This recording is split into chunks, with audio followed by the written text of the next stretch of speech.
Hey, Lisa, you're the first one on here. You might be the only one on. Oh, here, Infinite Jack's on too. Hi. Hello, Lisa, and hello, Infinite Jack. I don't know if you've heard of Marc Accetta. I hadn't heard of this guy before I got into anti-MLM, before I left multi-level marketing and then started making anti-MLM content. But he was in the same MLM as Ray, World Ventures. And this explains everything. We're going to go down a Marc Accetta rabbit hole tonight. And I'm warning you, I have never fucking seen the likes of this. I embrace cringe, but this is like Amway. I mean, I guess everything, it's like Amway. It's like Amway on steroids. This is what happens when unchecked power, unchecked ego, narcissism, abuse, people being defrauded and exploited, it all goes to one man's head. And that man's head is Marc Accetta's head. And you're going to see this guy. I'm going to let you see, and just, you can make up your own mind. But it's fucking wild. I just can't even believe that this individual over decades has been in at least World Ventures. And then he's gone on to become an MLM coach, much like we've seen with other people. And he hires himself out. And then I think he's even running events now. And so this is what tipped me off is I have a contact. I have many contacts. People send me DMs on Instagram. They might want to just give me some information. So they gave me this piece of information, this video on Facebook, and that's the first thing that we're going to watch. And I looked at it. I'm like, what in the fuck is this? Just from that brief glimpse, I'm like, what? So then I just started looking on YouTube, and you won't even believe what I found. I don't know how much we're going to be able to handle because it's cringe. I mean, there's got to be another word other than cringe because it's next level. This is embarrassment that if you've been in World Ventures and you've woken up, I'm so sorry. This is fucking horrifying. I was in rank makers. So we've got we have a common bond, like the disgusting seed of World Ventures, which it all traces back to Amway. There's cringe in that too. We have many similarities. I haven't seen anything like this before. So if you're wondering, what in the fuck did I live through? How did I believe this was really good training? I got your back. A lot of us have your back. Many of us have been through it, maybe not with your company, but we've been through equally amount of cringe. I can't even talk because this is so bad. I'm going to just read some of your comments. Melody, hello, Melody, and the engineering girl, and also Rob. Hi, Rob. And Potato Supreme is here too. You went down the rabbit hole. I did go down the rabbit hole. Okay, so this is the very first. So thank you so much for being here. And I just want to also say a big shout out to every single anti-MLM creator, whether you're on YouTube or Instagram or Facebook or TikTok or anywhere else. If you're leaving a comment, this is my hot boyfriend. Just hang on. Oh, he must know that I'm on live. He might be watching. What was I going to say? I got all distracted. Yeah, if you're any anti-MLM creator, you're making a difference. Anti-MLM content is being seen around the world. It's, it used to be it's kind of focused on, the US, Canada, maybe the UK, but it's starting to reach out. The algorithm is starting to give the anti-MLM content to people that are in MLM, and it's helping them wake up. I can't tell you how many messages I've received, and I know if I'm receiving them, I know other anti-MLM creators are too. Or if you're not receiving them, it is happening. People are starting to see your content, and it doesn't matter how many followers or subscribers you have. It's just another piece, of the puzzle that people are starting to put together as they start to wake up. So big shout out to every single anti-MLM creator here on YouTube, spreading the word, creating awareness, using your creativity, your humor, your insight. It's making a difference. So keep it up. So that Jolene is on here, and Leslie says they are on your downline, the ones sending you messages. Okay, are you ready? Take a deep breath because this is going to get absolutely wild. This is Marc Accetta. So he just released this video November the 24th. So this was 2 days ago. And this is happening. So this is current, and you can look this up. And Jackie says, good evening from Ontario. Good evening, Jackie. All right, here he is. So wait, I'll get his. I need another computer screen. Oh my God, you should see what I've got going on right now at the bottom of my screen. Where the hell is this one? I've got to minimize this. Okay. I got to minimize all. I've opened up all these screens because I have all these videos that I want to show you. Oh, here it is. All right. Okay. I'm going to make him big and I'm going to just pause it. So introducing, ladies and gentlemen, hold on to your hats. We've got the one, the only, the best in the world, legend in his own mind, the Marc Accetta. Woo!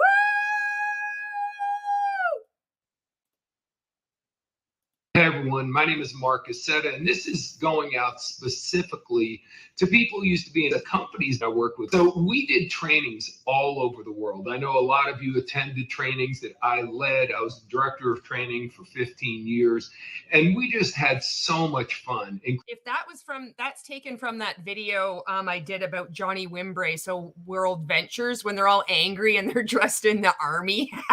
They're pretending to be in the army at a boot camp. So he was the director of training for 15 years.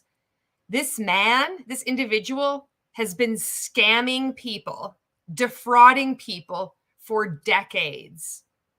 This is nuts. Created so much momentum, billions of dollars in sales. And over the we just want to pull this up. Nobody knows who you are. Nobody knows and nobody cares. In this small and ever shrinking world of multi-level marketing, you're really not that big a deal.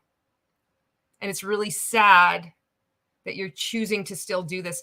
You know, the first thing that leapt out to me at this video is that look at this mask behind them. There's always something ominous. You know, like I've said in other videos, there's always something off about MLM cults. There's always something off. And that is, look at that. Look at that fucking thing. Look at this. Isn't that the weirdest thing? Peering right over his shoulder. And you know that he centered himself. He positioned the picture of a woman behind him posing. And then he positioned himself so he had this mask leering behind him. This probably is supposed to be some weird bro, distorted version of what this man thinks masculinity is. I don't know what the fuck it is. You know what it reminds me of? There's that movie. What's that movie with Vin Diesel? Riddick. It's like Riddick. It's like he's Riddick. Doesn't that remind you of that? Oh my God. Ice Hockey Galley says, yep, same here. I get MLM channels recommended. All right on. And Potato Supreme says, they see anti-MLM content and I get MLM channels recommended here on YouTube. Right on. Leslie's like, what the fuck? Oops. I'll get to your comment, Julie. And Julie's like, his head looks like a potato, but not a high quality potato. Funny that you should say about a high quality potato, because they actually do sell high altitude potatoes. I started to go down that rabbit hole. I'm like, this is actually a thing. We could actually make an MLM about high altitude potatoes, a gladiator mask. That's what I'm trying to do. Doris, Doris is here. Let's get back to Marc Accetta. So many people have asked him over the years, just Marc, your training is so incredible. When are you going to have an event that we can all just pay to go to? Because we've never seen anything like it. It's so unique. It is fucking unique. That's for sure. Wait till you see what it is. the years, I've had a lot of people reach out to me and ask me if I'm ever going to do an event that's not for just one specific company. Because oh my God, like rank makers?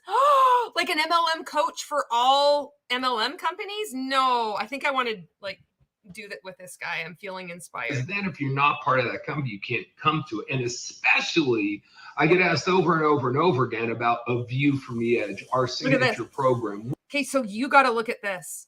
Their signature program. This is him. He is the same fucking guy. He wears all these different costumes. I'm not making this up. He's like the range on this man You had no idea what the world was missing with Marc Accetta. He's been a hidden gem in World Ventures for all these years, director of training. You've never seen this man perform on the stage. A prisoner, a hockey player, a firefighter, a boxer, even Einstein. There's the masks too. Look at this. It's like a tragic and then the comedy, the tragedy and the comedy. It's just classic. This is classic. Look at the gold mask, a view from the edge. Life will never be the same. I can't handle it. And like what Potato Supreme says, thousands of people ask me, narrator, nobody ever asked. You can tell when anybody in multi-level marketing or an MLM coach says, I've had so many people ask me, you've had so many people in your dreams ask you. You've fantasized, you want it, you're manifesting it. You're going to speak it into the existence. Nobody's asked you. That's the truth. Ice hockey gal. I feel like the only thing these coaches can actually teach is the art of saying nothing with as many words as possible. You got it. Exactly. They're all actors. Yep. He's not a very good actor.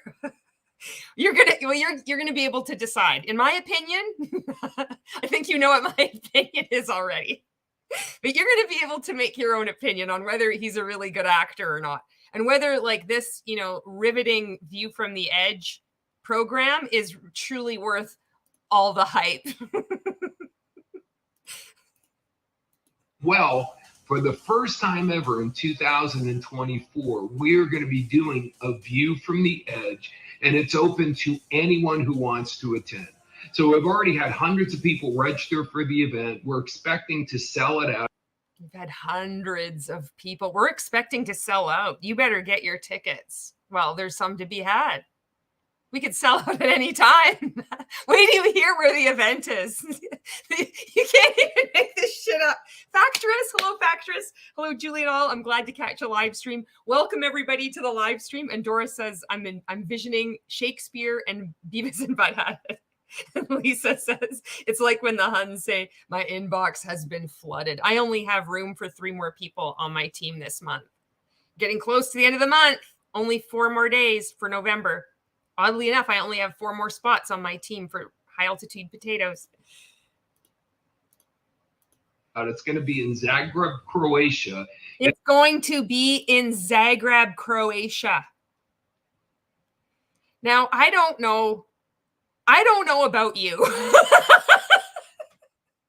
But I don't fucking think many people are going to go to fucking Croatia. Especially if most of unless he's run out of, people are sick and tired of him in North America. And he is following what all multi-level marketing companies do. They're going to other countries. And this is not a slag on Croatia. But this just, to me, this speaks like his time is running out. And they just go to another country and another country and another country. They always start in the US. And then the virus, it just spreads. So he's trying to sell this like people are always asking me, hundreds and hundreds of people. How many people do you think that are that are multi-level marketers, that are network marketers, are social sellers, social sharers, it's all the same thing, are going to buy a ticket to go to Croatia unless you already live in Europe? It's not going to happen. I think this guy, I think he's desperate as fuck, but I don't know. I could be mistaken. Maybe there's something I don't know about multi-level marketing, but I know if I saw this, it was enough just to go to Florida. I wouldn't even go to Croatia. I would go to Croatia on vacation, but I wouldn't go to see him. I live in Canada. How much money that would cost to go there? This is ridiculous. I hear Zagreb is lovely this time of year. And Julie says, from the edge of what? Of bankruptcy, the ledge, oblivion. Yeah, Leslie says, I was like, did he say Croatia or did he just make up another word? Geez, yeah.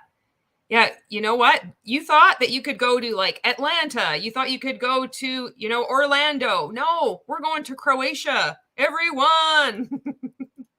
It's totally reasonable. In March of 2024, and I'm just telling you guys, We just got done with our last event in Greece, and it was like a family reunion, man. There were so many incredible friends, former leaders. This is funny to me. I'm just like, now how I'm looking at this, I'm thinking how many people, when I watched part of this earlier, it's like a family and all these former leaders. Why are they not leaders anymore? They're not in multi-level marketing? It's such an odd word. Like, why former leaders? That means they're not leaders anymore? Are they, because maybe they've moved on to coaching? Let's watch and find out. Who are now in different companies, but everyone came together. No one was trying.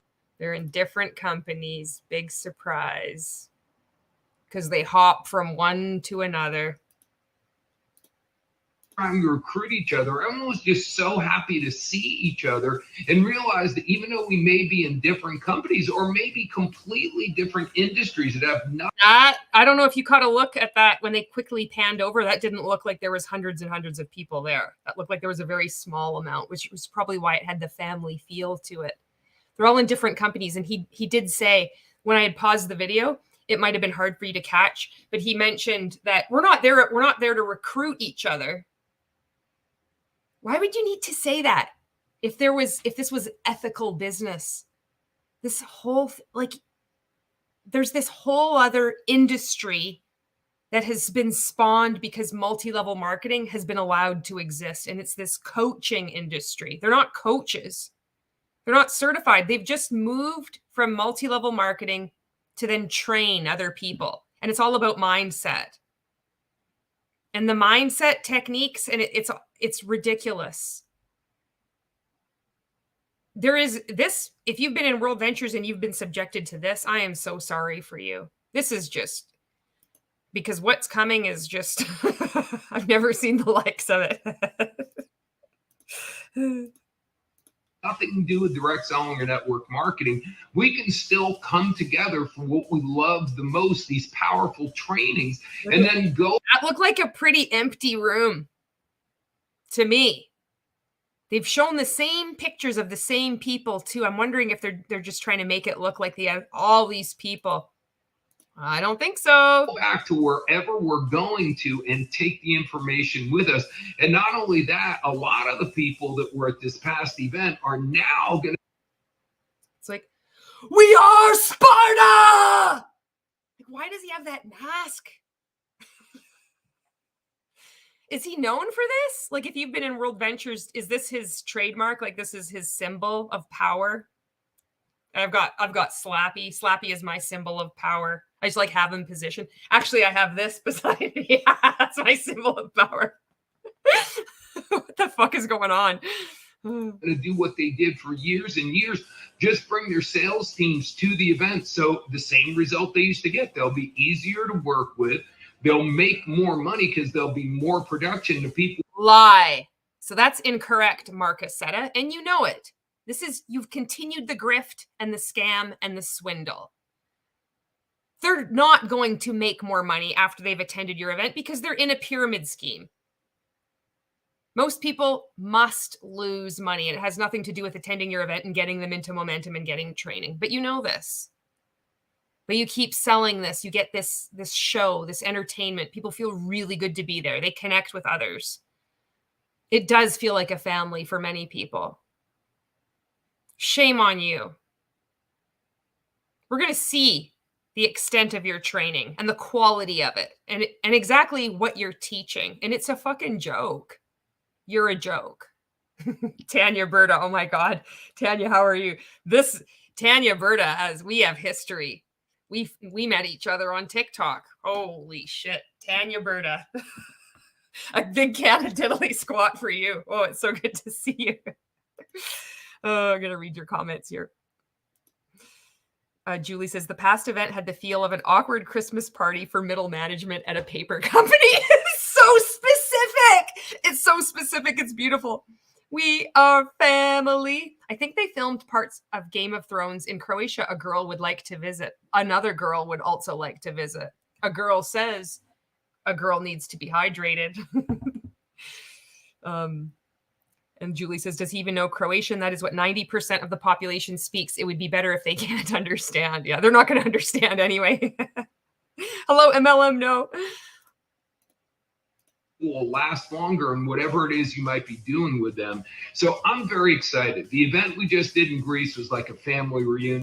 See, he's repeated himself. This is just so weird. I love to pick this apart now because they get away, MLM coaches get away with bloody murder. And they'll talk about how you need to, curate your content, and their content, everything is always off and it's always slipshod. And you can see this when it just zooms in on him. It's so fucking weird. It's like somebody's accidentally hit the button and like zoomed in. It just doesn't make any sense. And then he's already repeated himself. He's not saying anything, but then they never do say anything. They just repeat themselves and speak in word salad. It's like a family reunion. What do you do? You should know better. You trained with fucking Ray Higdon. All us ex-rank makers know that you talk about the benefits of your fucking conference, Marc Accetta. You don't talk about what it is. You talk about what it does. So let me give you a training on how you can more effectively sell this conference in Croatia, Marc Accetta. Take notes. You might want to write this down. Are you ready, Mark? Okay, listen.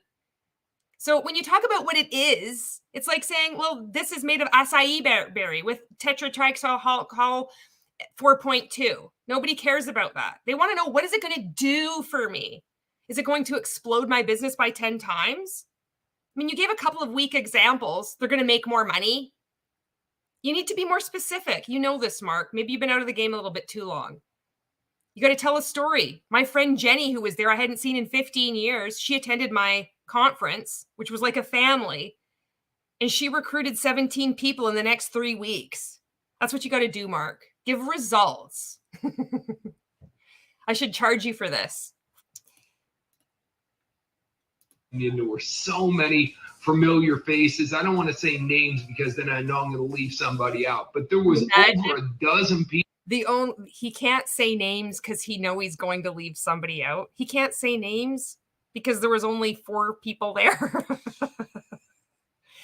Isn't that a weird thing to say? When you just start deconstructing, when you start critically thinking, you just look at what's being said to you without accepting it, it all falls apart. Very easy. It's like it just crumbles into powder. It's like picking up this ancient artifact and it just crumbles in your hands just to dust, and the dust just blows away. You're just left with a little bit of ash on your hands that you just wipe on the side of your pants. What did he say? I can't name names because I'm going to forget people. Nobody says that unless they're a scammer and they're trying to hide something. All this is so deceptive. We got to get through this. Because I can do these super long live streams, and I've got a lot of videos to share with you, but I got to just break this down. Tanya Bird is dropping the cans of diddly squat. Family reunion. He's never seen my family. I bet there are a lot of creepy uncles of that family. Oh, there is. They're all on stage and they're all Marc Accetta. People that I got to reconnect with. We had an incredible after party. That's another part of our culture. We have an after party. An after party is a part of our culture. Like, this man doesn't know what the fuck he's talking about. We have an after party. It's an amazing part of our culture. Mark, have you watched Escaping Twin Flames Universe yet? I'm just curious. Have you watched The Vow? He's going to mix business and pleasure. And with a view from the edge, I think most of you guys know there is just nowhere else in the world you can find this event. And it's the 25-year anniversary of doing this event. So to me, it's going to be magical. So if you've ever been to View and you wish you can come again, but you just weren't in a company that I was representing, I wonder how old this man is. I'm 48 years old. I don't know how old he is, but he's been prancing about on stage wearing various costumes, doing this one-man show, which is fucking ridiculous, for years. I don't know how many years. I think like some of the videos it said from 2011. And this is 2023 and he's still doing this. You deserve to have as much attention exposing this scam as possible, Marc Accetta. It would be funny, but it's sad and it's also disgusting. And it's just, to me, it typifies the American dream. It really does. You know, I was saying this on another live stream with Glenn. We were talking about Amway. It's like the American dream isn't just making a lot of money and having time and money freedom. It's doing it at the expense of others and mocking people and just like thinking that they're less than you, that they're dream stealers, that the only way forward is multi-level marketing. That's what the American dream is. Looks 50-ish. I think he is too. 50, 55. Oh, Ginny Jin says, oh shit, I've been watching for 5 minutes. I just realized you're live. Woo! What's this? Too much information. Culture. I wonder if they have white parties too. Get back on here. We'll get through this quicker here. Is your opportunity. And if you really want to drive momentum on your team, again, it's an opportunity. And this is a very safe zone to bring your people to. There's no recruiting. That's a big part of life mastery training. Everyone just coming to the event, not to poach other people. Look at this language. It's because that's what happens in multi-level marketing. And it's funny because even at the beginning of this video, he mentioned that he was seeing all these people that he hadn't seen, about former leaders, but they're all in different multi-level marketing companies now, because that's what happens at these events. Everybody does poach everybody else. That's standard. People, but just to come and get the information and drive your business. So we just wanted to let you know, because a lot of people messaged me over the years and said, man, if you look at all those people that have messaged him over the years. Isn't that incredible? Wow. It's like, we've messaged you. I've had enough. This part, I'm just done. Okay, we need to look at another video here. So that's the idea. So that was the video that got me curious. And it was really, I didn't even watch up to that point.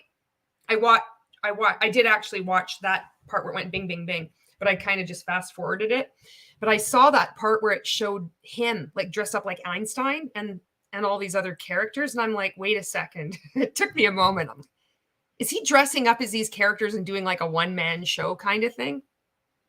Oh, yes. Okay, so the next thing that I want to show you is this video. So this video is taken from, oh, shit, 2010. And he's talking, and I've just fast forwarded it to this part where he talks about dream stealers, because this is Amway. And like we know, all MLMs come from Amway. The training is the exact same. It's just recycled. So you're going to see how he has been talking about people that try to tell you that multi-level marketing is a fraud, is a scam, and he calls them dream stealers. And he talks about how it's the people very close to you who love you. You know what? We should actually watch it from the beginning. I'd fast forwarded it to 1 minute and 16 in, but I want you to hear what he says. It's this closely are usually people that are very close to you who love you. And then he kind of like meanders around like they always do, but then he gets to this dream stealer part. So it's like 1 minute and 16. So I'll start here and get it on to the 0 part. 0 instead of 1 minute 16. No recruiting. Right. Exactly. Oops. I had to click him off. I'll share this one. All right. Here he is. This is Marc Accetta on stage. He's got a guitar. He's not going to sing for us, though. He sings after his speech. This closely are usually people that are very close to you who love you and care about you. You need to really hear what I'm saying. As a parent, this is so important, because you are taught in multi-level marketing, and this is around the world. This is global. It doesn't matter what country you're in. You are taught, and you believe very early on, that the people closest to you, the people that love you, are your enemies. They're going to want to hold you back. They're going to be dream stealers. They're bad. This is what they teach you from the beginning. This is the core foundation. This is the base of the other pyramid. They teach you that your family, your loved ones, that you're supposed to be working for to help. You want to retire your spouse. You want to spend more time with your family. Those people are actually your enemy. And this is when the seed is planted. So this is a classic training, and it's such a good example of it. We'll get back to this. very difficult now that I'm a parent and as my kids get older to not reach in and meddle in every aspect of their life because I don't want them to get hurt. Any of you that are parents can understand what I'm saying. But there comes a time when you've got to realize that it's their life and they're making their choices, and their choices may not line up with your choices. So if my daughter comes along and says she wants to go ahead and get some career path that I feel is ludicrous, I have option A of telling her that's stupid, it's realistic, it won't work. The only example, this is all about people warning you that you're in a cult. You're in a commercial cult. You're in a pyramid scheme. So he's likening it to, he's falsely and deceptively likening a family member, a loved one, warning you that you are getting defrauded and exploited and recruited into a cult by saying, well, it's just like you have a kid and they're starting to make their own choices and you can't meddle with every aspect in their life. No, that's two completely different things. But once you start, all you need to do is you need just, if you can just take a pause and think of what they're actually saying, the scam reveals itself.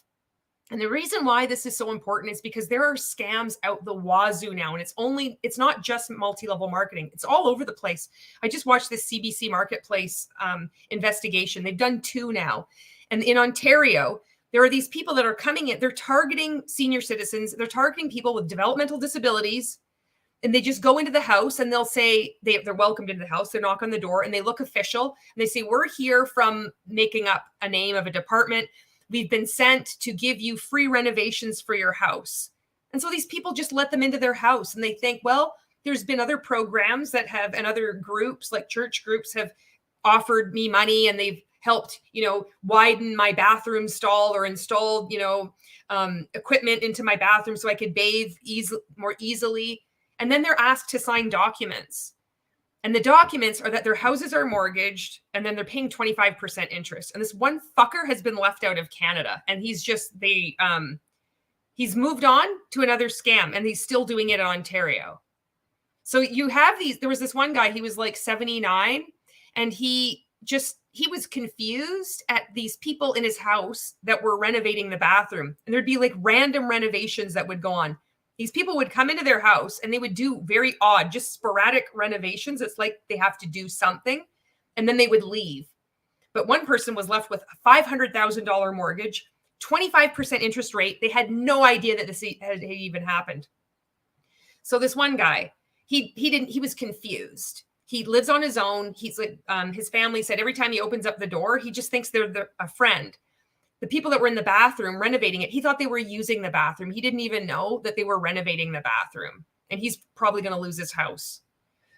This other story of this woman, her mom is blind and her brother has PTSD. He was in the Canadian Army. And somebody showed up at the door. He was intimidated and they just thought, oh, there must be this program. It was during COVID. And his sister was a nurse, so she didn't check on her mom and her brother. They thought they were okay. And she was working all the time during the pandemic because she's a nurse. She didn't want them to get sick. Meanwhile, this is going on under her nose. And that's the one that has that mortgage for $500,000. Of course, they try to trace this down and, everybody's like, well, it's not my fault. Like, oh, we don't do business with this guy. Well, this guy shut down his company and then he's just started another one and he's at it again. So it's really important to do like anti-MLM and anti-scam content because a lot of the concepts are the same. These people will show up and they're going to ask you for money. They're going to deceive you. They're going to be confident. You're going to want to trust them. If somebody is warning you that you might be scammed, you'll probably immediately get defensive and trust someone who you've just met. You'll abandon relationships of 20 years, just like that. That's how fucking good they are. They're so good at manipulating you. And multi-level marketing, you're in a commercial cult when you get in. So that's why another reason why it's so important to do this kind of content, because once you just take a pause and think about it, you can see through the scam. And I wanted to also shout out Pocket Watching with JT. He makes really good content.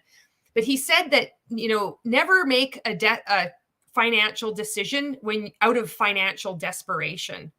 And this is what happens with a lot of people in multi-level marketing. They say, and we were taught to say, if you don't have money, this is the best time to invest.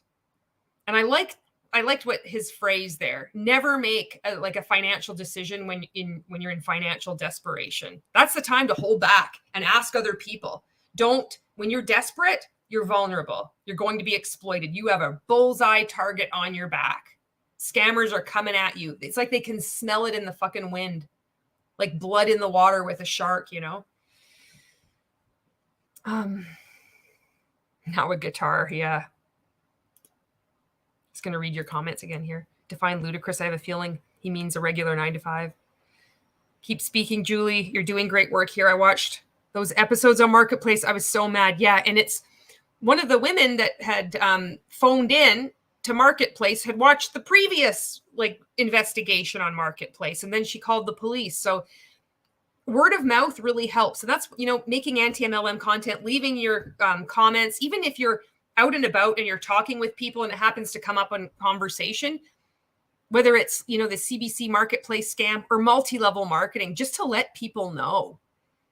That's going to go a long way in preventing people from getting sucked into these commercial cults in the first place. Because, a lot of the questions are, how do I get my loved one out? It's like, no, ask how to prevent them from getting sucked in the first place.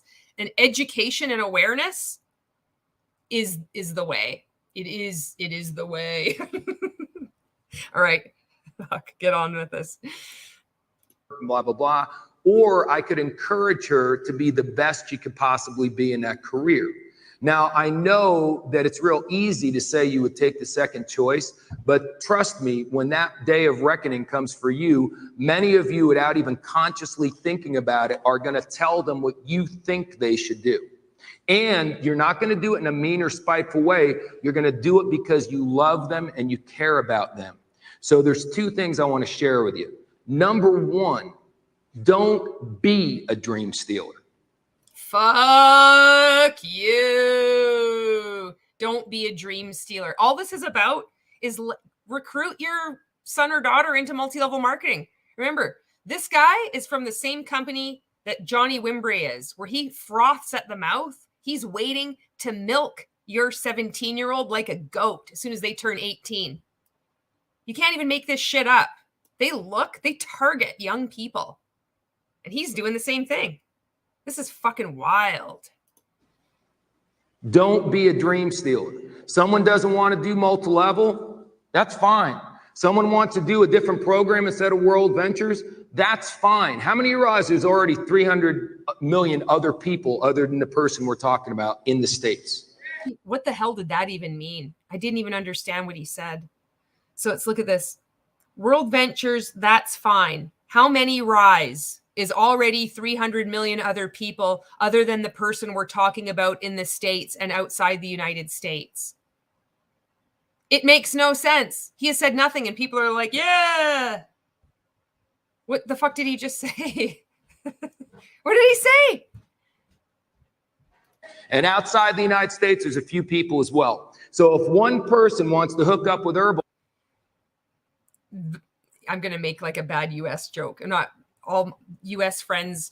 Many of you are fantastic, but like with multi-level marketing, it's like the fucking navel gazing. There's only the United States in the entire fucking universe. Everything just like revolves around the US. There's like a few people outside of the United States, right? Herbalife, God bless them. Let them go to Herbalife or NSA or where they want. I think it's a horrible scales of balance karma thing for you to put doubt in somebody else's head about anything that they're passionate about. Really? So what if they're joining a scam or getting recruited into a cult? And that's a horrible, terrible thing that is going to like invite karma upon a person if they care about their friend, their family member enough to warn them, but they're passionate about it. So it's just hands off. Mitts off, laissez-faire. I don't fucking think so, Mark. And a lot of other anti-MLM creators don't think so either. What does he mean when he says words? Leslie's like, I'm American and it's true. And there's so many amazing, really good Americans in the US. I appreciate all of you. We've got a lot of fucking problems in Canada too. So it's like every country, but holy shit. You know what I mean, right? Factress says MLM leaders always make it seem like your desperation is when you will make the best choices because you want to succeed badly. The reality is the opposite. You lose critical thinking. If you're watching this right now and you're in multi-level marketing and you have a loved one in it, I'd suggest you take a screenshot of this right now. I'd take a screenshot of Factress's comment. This is extremely important. It's very insightful. When you're desperate, you're not thinking critically. But they say you're going to, because you're so desperate, that's going to give you momentum. That's going to light the fire underneath you. You're going to burn your bridges and just go for it. And that's incorrect. You're not in you're not in a space to make a sound decision. Okay, that's enough of him. So he just kind of rattles on. What I really wanted you to hear was just that part about him talking about being a dream stealer. So now we get to the good part. So this is a view from the edge. This is a sampling of his program that apparently hundreds of people have asked him all over the years. Oh, please, Marc, when are you going to do this again? I never was in World Ventures. I was just in Mon 8, and then I was in Rank Makers. We never saw training like this at all. Oh, sign me up. I got to see if WestJet flies to Croatia. Oh, hopefully I can go there in March 2024 and catch this. So let's see Marc Accetta. So he dresses. So this is what I've seen. I have only looked, I found these clips, and from what I've figured out, he dresses up like Stuart McMillan did when he liked to dress up like Star Wars and have women wearing white spandex stand beside him. It was really creepy. Marc Accetta also likes to do this, but it's just the attention is all on him. So he likes to walk back and forth across the stage, and he does these weird little skits, but it's all by himself. He does have one person in one thing that I've seen. We'll see that because he also reenacts The Mask like he's Jim Carrey. So the level of delusion that this man has is just out of this world. And the level of delusion that people in World Ventures have to look up to him, just like I did when I was in Rank Makers and Mon 8, we would all be just mesmerized. We would think this is amazing training. And I've heard from people that had participated, one person that had participated in this training who gave me information about this, that it sunk in even more because it was entertainment. So the fact that this is going to be cheesy and cringe and stupid, and I'm going to poke fun at it, but it's also brainwashing. This is indoctrination. They're already in World Ventures. They love it. They believe in this business model, and they're just riveted. So apparently him acting out these skits drove home the message even more and made it stick even more. So I'd like you to keep that in mind too. So let's watch this guy. So this is Lumberjack. He is dressed up as a lumberjack. I don't know. I got to share this tab instead. This is him. This is a true story that goes way back many years ago. What is his accent?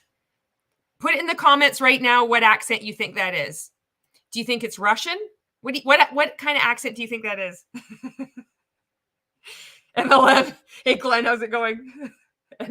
It's so not likely SNL skit quality. It's just if you'd ask him, it would be even better than that. It serves a higher purpose. Okay, Leslie thinks it's Irish because you're not going to believe. I think I know what he's trying to go for. Because again, this video clip, I was just kind of fast forwarding it, and I'm like, oh shit. Pretending Francais is another one.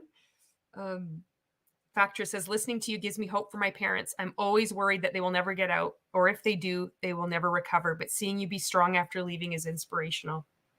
I hope your parents get out. I hope they do. Oh, I wish I could offer some kind of advice, But these are very strong cults, and they have their grip, and you've seen it with your parents, how it just becomes this way of life, now, but people can wake up. For me, it came with, there had to be personal pain, personal inconvenience. And it started with Ray asking me to do that TikTok training and then not paying me. But it also also during the pandemic. So maybe that actually happened before. During the pandemic, I couldn't pay for that inner circle coaching anymore, and I had to cancel it. So I was already starting to get removed, but it really hurt. It hurt me so bad.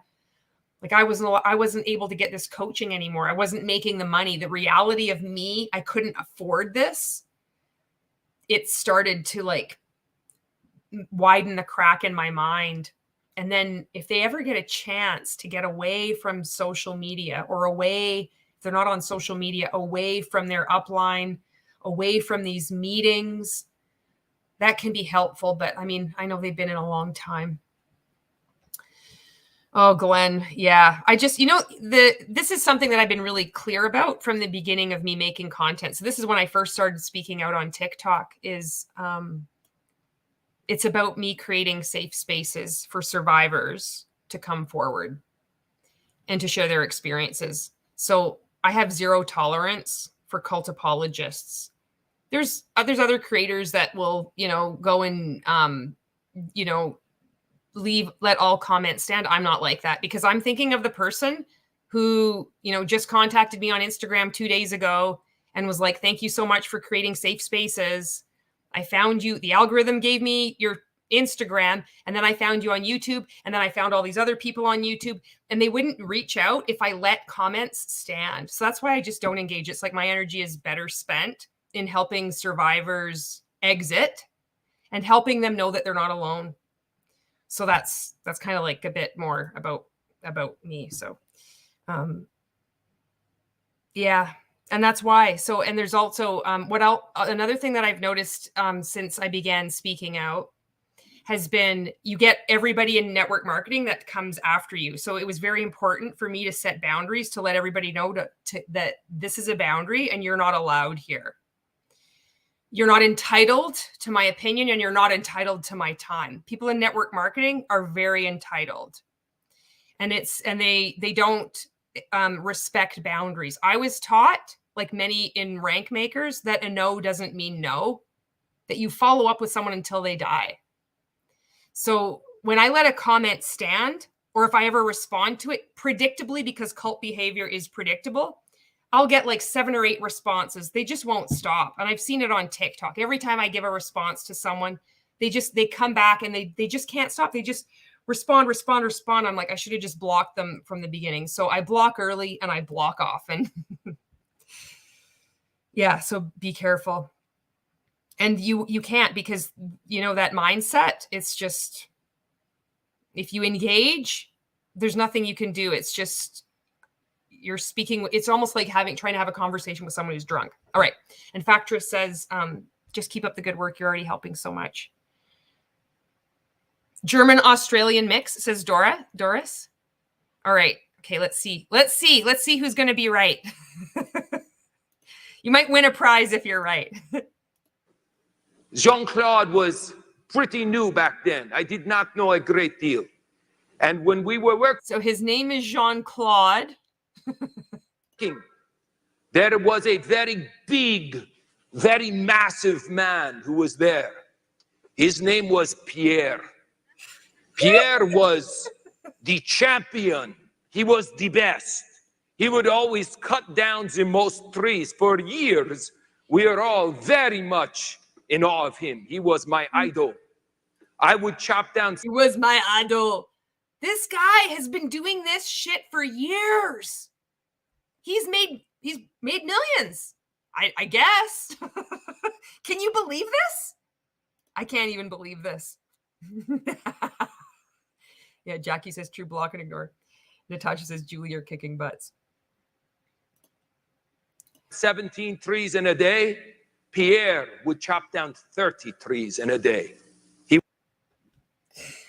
I can't even handle this. Like he thinks this is good. Like, look at this, the seriousness. I mean, he's taking this, like this is this performance. Was miraculous, incredible, so much better than anyone else. This went on for some time. Then one day, this little, how do you say, pipsqueak. Oh my God. Like, what the fuck? This is when I feel like, You know those feelings of being like, it's totally surreal. How can this be reality? This man is wearing red suspenders. He is becoming like a caricature of some mishmash of some fucking like distorted version of, I don't know whether it's like Russian, French, Canadian, French, like what the fuck? What is he doing with his axe? I don't think this man could chop down a tree. I don't think he could chop like a piece of wood if he tried. This, like, those suspenders and this hat.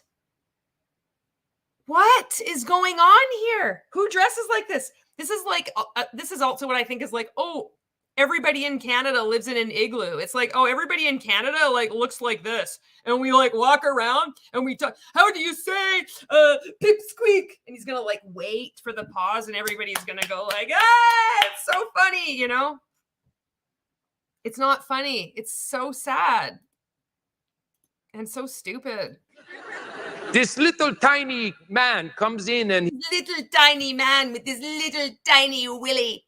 He doesn't know what to do. He just chops down 30 trees. I'm going to like make this horrible accent. You don't even have to have an accent. He went to fucking acting school for 12 years and he honed this accent. He almost missed out on a movie. But you know what? He was like, you know what? I don't even care because my dreams are in World Ventures.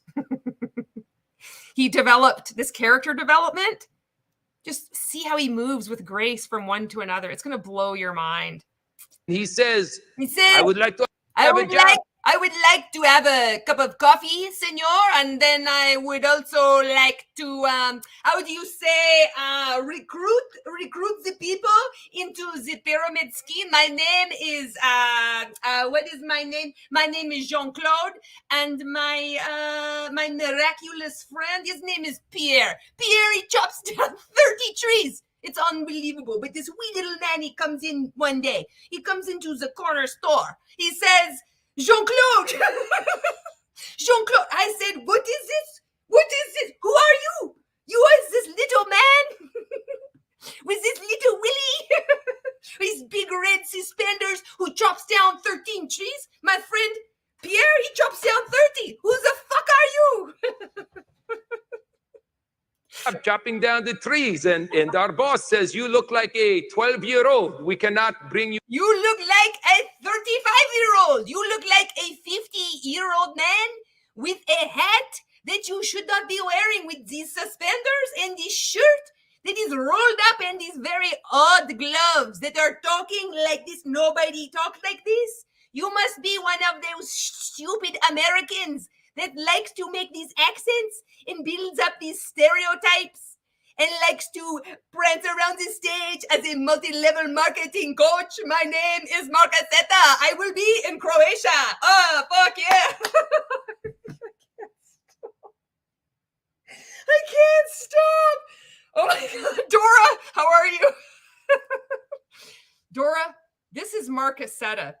He was in World Ventures with Ray. They have like a similar family tree. Things have been revealed to me, Dora. Oh God. Oh, I don't know. Okay. You're not masculine tough enough. You're not masculine tough enough. You don't have a big cock. It is miraculous. My friend Claude Pierre, he has a big cock. With this wee little willy man, he has no cock at all. He doesn't even know how to swing the axe. He carries it by its head instead of its handle. What do you think you swing? Your cock chops right off. Oh my God. I can't. Oh my God. Oh. And he says, no, I'm a very good worker. You must hire me. And he says, no. And he sends him away. And we all laugh. Ha, ha, ha, ha. Okay, I'm going to just like fast forward it a little bit more. So we're not even 2 minutes into this. I can't do it. Let's just go to 4:05 into this. Let's see where he's at. Pipsqueak. You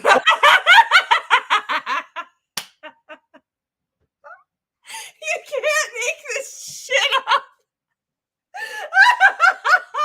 You saw that? I just selected 405, and he's like, beep squeak. He tried, you know that he practiced this speech. He probably has like a full-length mirror in his bedroom, and his wife was like, Mark, oh, you're busy practicing again. Yes, I mean, yes, Glenda, I'm going to be practicing for The View. I told you this last night, Glenda. I'm sorry, Mark. I'm sorry. I'll just be, in the kitchen. Good. Make me some garlic bread. I'm going to want some after this. I'm expending a lot of energy. I'm going to need carbs. All right. Back to I've got to get back into character now. Thanks, Glenda. And then he gets back and he's beep squeak. It's like, what the fuck is this? It's like French, Russian, Canadian. I don't know what it is. And look at how he's standing there. This is just the stupidest thing. And he's carrying this axe. Oh, this is so painful. Beep squeak. This beep squeak. 42. Amazing. Amazing. It's amazing. I said beep squeak, and it is amazing. I was walking down the avenue, the boulevard, and I saw a tree to chop down. I didn't need to chop it down with my axe. I chopped it down with my cock. It's so big, not like you little peep squeak. I can't take it anymore. I'm gonna fast forward it again. This will be to 6 minutes. Let's see what he says at 6 minutes. Who are chopping down the extra trees are meeting him there and doing their planning. So we hide and we watch. And the peep squeak goes home. He carries his axe with him, very much like a musician carries his guitar with him everywhere he goes. Oh God, I can't. Let's just skip again to the pip squeak. Do you think the pip squeak is good or bad?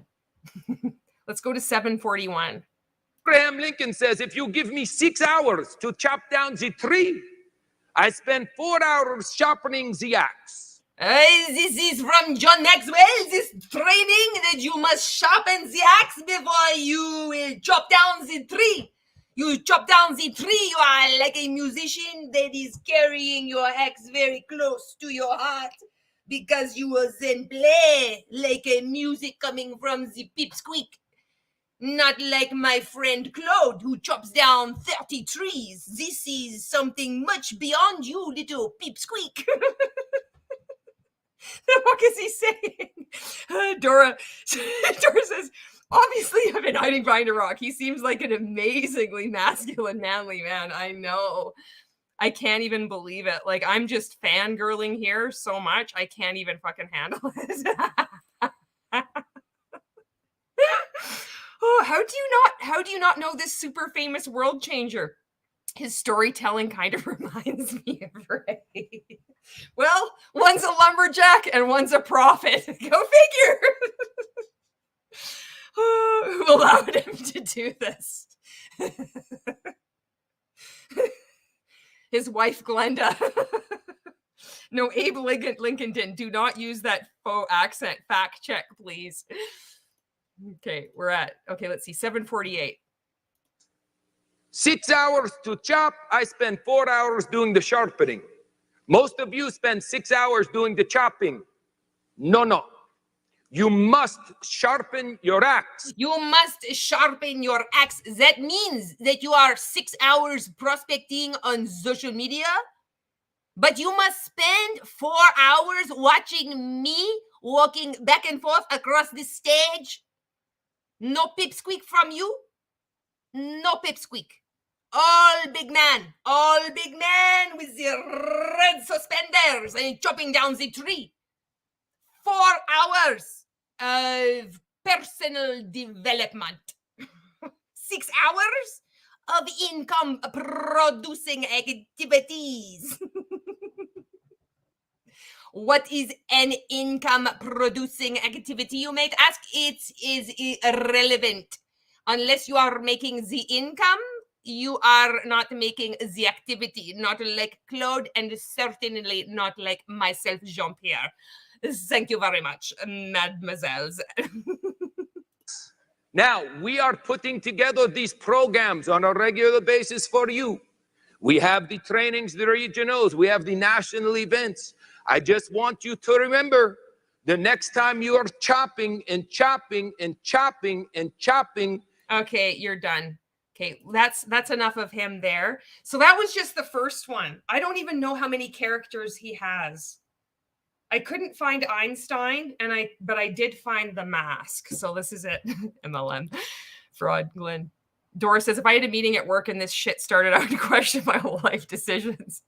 I'm questioning my life decisions just watching this. I'm like, how the fuck was I part of MLM?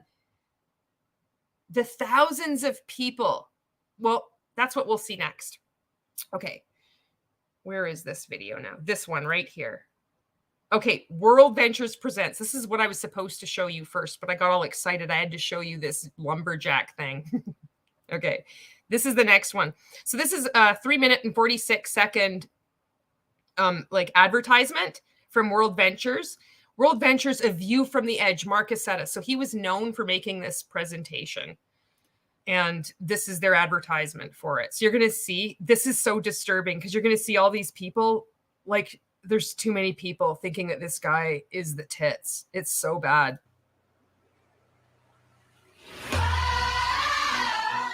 Every single year it gets better and it gets better. Marc Accetta is undoubtedly the best of the best. Do you really think that? The best of what?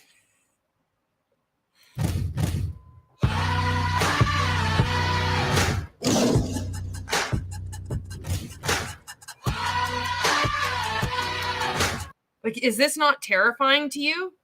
Like, what the fuck is that thing? Look at that thing.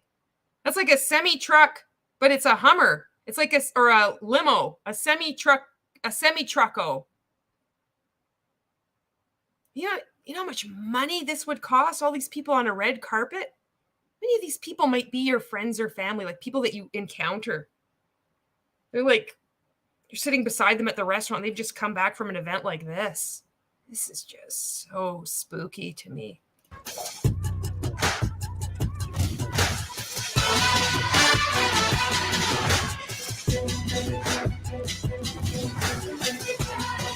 Look at all those people. And if you think this is just one, this is World Ventures. This was like this at Mon8, at Arbonne, Herbalife, Amway, any multi-level marketing company, New Skin, Color Street, Paparazzi, name a company. Thousands and thousands of people go to these things and they're just drinking it up. They're like, oh, this is awesome, you know?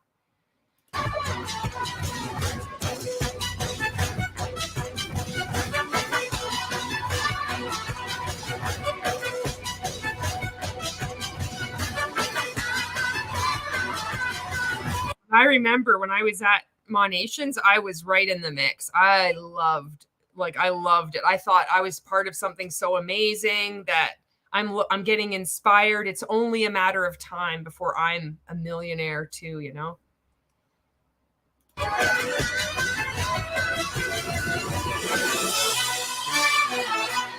I hope you guys realize This guy's such a fucking twat too. Just look at him. This is somebody I just could throw a Nerf ball right at his face, like wet, and it could just splat and I wouldn't even care. I would just laugh.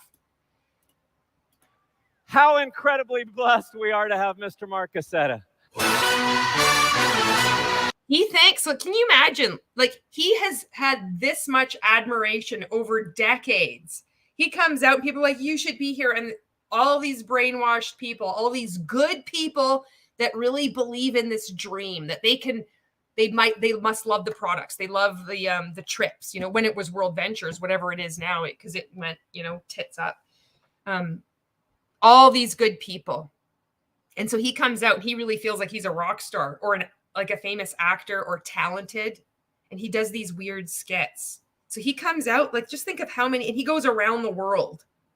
So it's like significantly, it's very much like a pipsqueak now because I believe his persona may be dimming just a little bit. But back then, this man had thousands of people looking at him. saying Jean-Claude. What the fuck is going on here? The best companies, the legacy companies. Who the fuck is this guy? This guy looks like an actor. Is this somebody that we know? Who is this guy? Have the best training. Hand to the Bible. There's not one trainer. Okay, enough with the edifying. Let's just see him in action. Okay, he comes out as a fireman. Look at this. Oh, wait. Oh, my God. Oh, yes. He's all like sooty. He's like a blacksmith. He's hammering the steel. It's like the Game of Thrones sword, but he doesn't have the bulging muscles. You imagine what that skit's like? I've been hammering. I wonder if all his accents are the same. And now he's a firefighter. I thought it was bad when he was playing and he was in the army. I had no idea I was in store for this. Oh, and is he supposed to be a cowboy? What's with the overalls? And this weird looking hat. He's throwing up straw. This one. Oh, I wish I could find this one. Oh, I know this one would be good.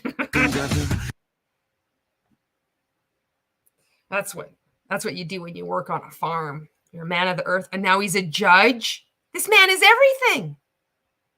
This man is you. We are Marc Accetta.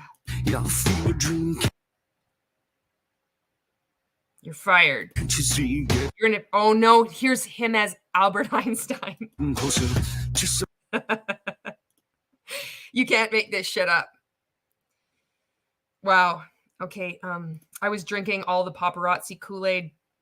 I understand. Yeah, I was drinking all the Mon 8 and Rank Maker Kool-Aid.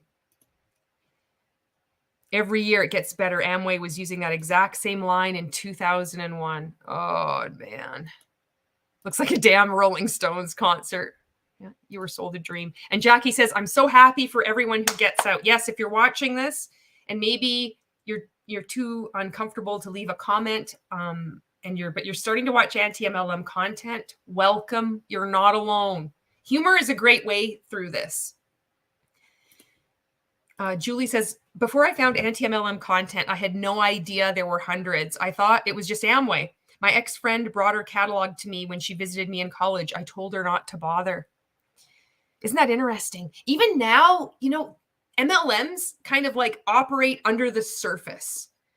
They're in plain sight, but yet we can't see them. It's so strange. So it's like even now, even though there's so many of them, like a lot of people don't know that they exist. And Dora says, what in the many faces of Eve is happening? Albert rolling in his grave. Yeah. And Dora says, I drank a ton of Kool-Aid too. Yeah. Yeah, we all did, And here we go. And Dora's giving some encouragement for you too. You're not alone.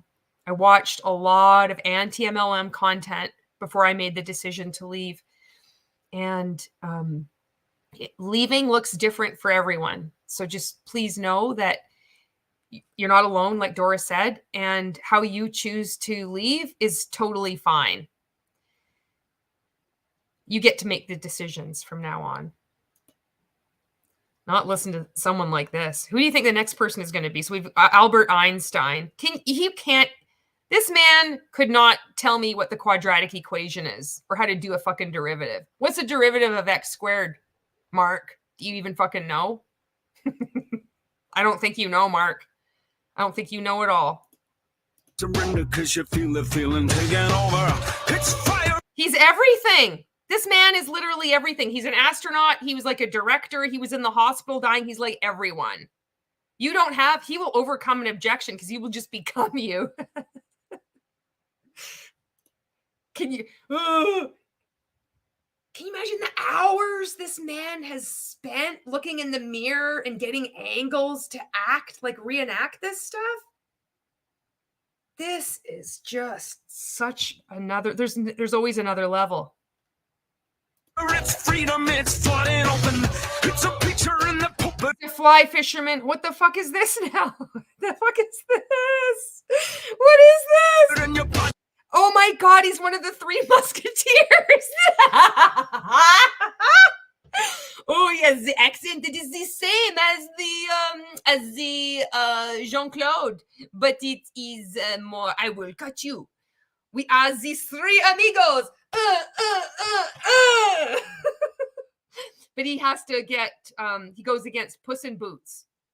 Marc Accetta is like, it's Mark. It's the mark of the mark. But Puss in Boots comes, and Puss in Boots is like, Puss in Boots win. Puss in Boots versus Marc Accetta. Puss in Boots hands down or paws down. Monica says, what actual hell? Oh, Monica, we're just getting started. Oh, Denise says, hi, Julie, nice to see you. And it is so true. I am an ex-consultant of paparazzi. Now I try to help others to wake up from this world of MLM. And you're making anti-MLM content here on YouTube, right? I've subscribed to you. So I'm so happy that you got out and that you're speaking out. So if you would like to, anybody on here that would like to follow another anti-MLM creator, this is another one, Denise Lopez. Feel free to give her a follow. Anybody that is speaking out, I try to subscribe to their content. Some people I miss, I don't know. Some people I don't know. I chop down the trees, they're a beep squeak, right? But when I come across somebody that's making anti-MLM content, I follow them. I want to just boost their content, boost that message getting out there. So you might want to do that too. And if not, no big deal. Yeah, he wanted to be an actor, but didn't. Yeah. You're also brave, rock on, butterfly. If he comes up as Prince, I'll die. Oh my God. He'd be wearing a raspberry beret, the kind that you find in a secondhand store. Brandy's on here. Brandy says, me and my husband are watching together and thoroughly enjoying laughing right along with you. Oh, it's so good, Brandy.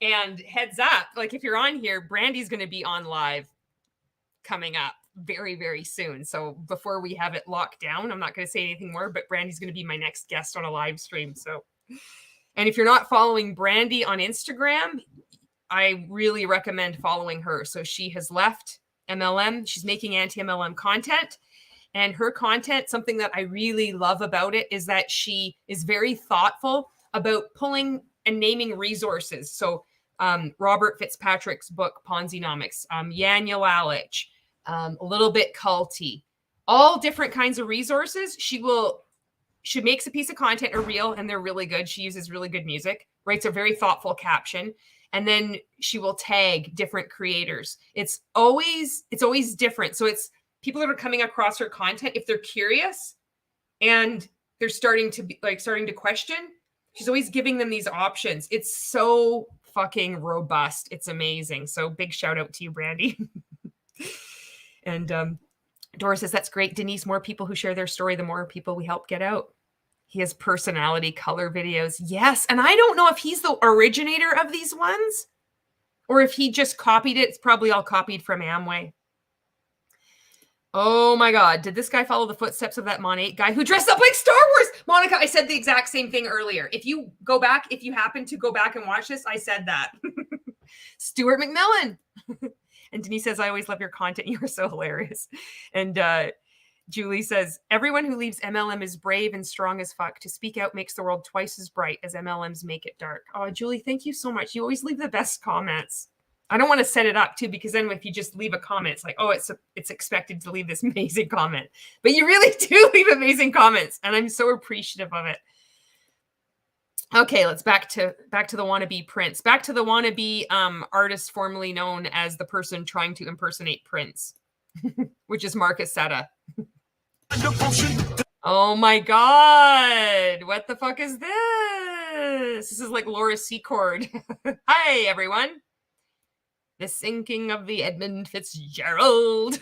Something breaking at the prick of every. Oh no, he's like clenching his jaw. He's trying to like channel being imprisoned, wrongly imprisoned.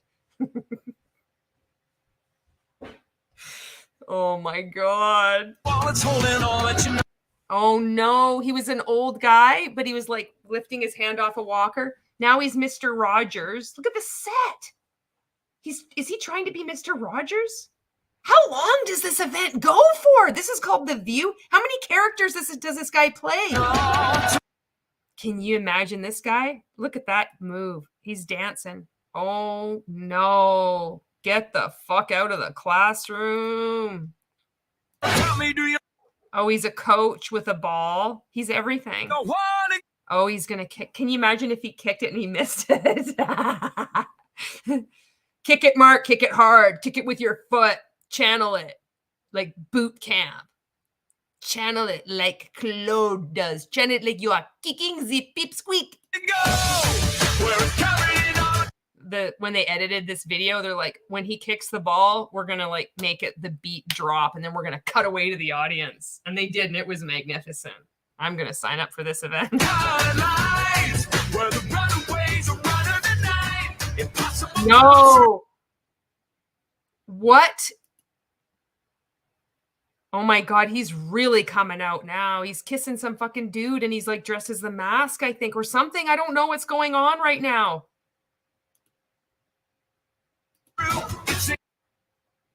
Okay, so now he's introduced somebody else. Is this supposed to be Iron Man? Oh no. What is he supposed to be here? He's got like all the dirt on his face. Look at, there's like, it's like, is this supposed to be like a medieval scene? He's like a peasant.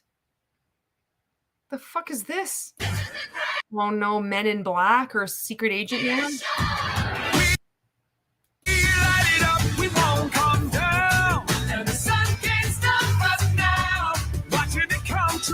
This is so amazing. Look at this. He's a painter.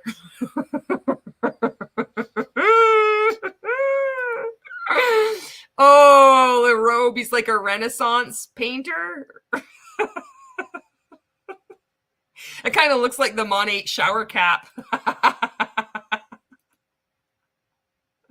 This guy's wardrobe. He pulls up to Croatia. He's going to have all his trunks. This fucker is going to have steam trunks with the latches, just like on Downton Abbey. He rolls in the weirdest fucking way possible. I can guarantee it. And he's got not like actual luggage that you can just wheel through. No, it's got to be problematic. And then he has to hire people to like pull his luggage on like big trolleys because they're those stupid steam trunk. I don't even know if I'm using that word right, but you know those ones that I'm talking about with the latch? Because he's got this fetishization of like history. And he's got his tickle trunk, same as Stuart McMillan. He's going to pull out his costumes. He's going to like, Glenda's like, oh, what's it going to be tonight, Mark? He's like, I'm going to surprise you, Glenda. She's like, please don't make it Albert Einstein again. I don't like the mustache. Gives me a rash. I can't stop. Oh my God. Oh, I know. Dora says, good point. Who is paying for these elaborate sets, I wonder? And that's it. The bottom of the pyramid, right? Keith Richards. Factor says, this is the most insane thing I have ever seen on an MLM stage. It's amazing. And Monica says, what does any of this have to do with business? This makes no sense at all. And Monica, you know you're asking for too much if you want it to be a business related in an MLM. Yeah.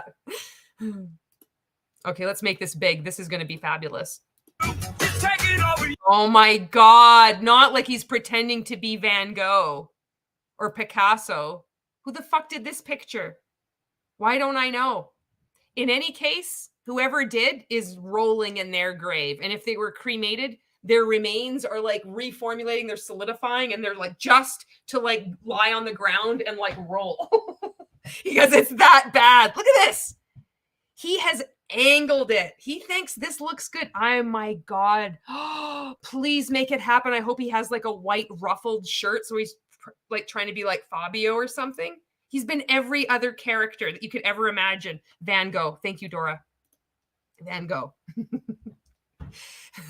Fuck. He's pretending to be Van Gogh. This is Van No.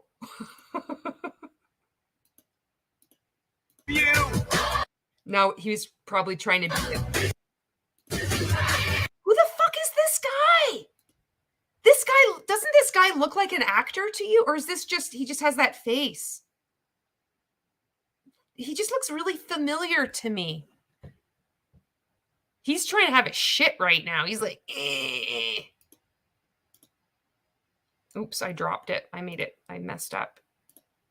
Oh, I'm clicking around again. Sorry. Oh, there he's being hockey. Oh no, who is this guy? He's gotten so jacked up. He can't even stop himself. That would have been me. Oh my God. Oh, fuck the obnoxious shit I did. Oh. We come these renegades in the rain. Golfing, and now he's also so he's a golfer, and now he is, what the fuck is this? He's the king. He's the king of wishful thinking. He's going to knight a woman.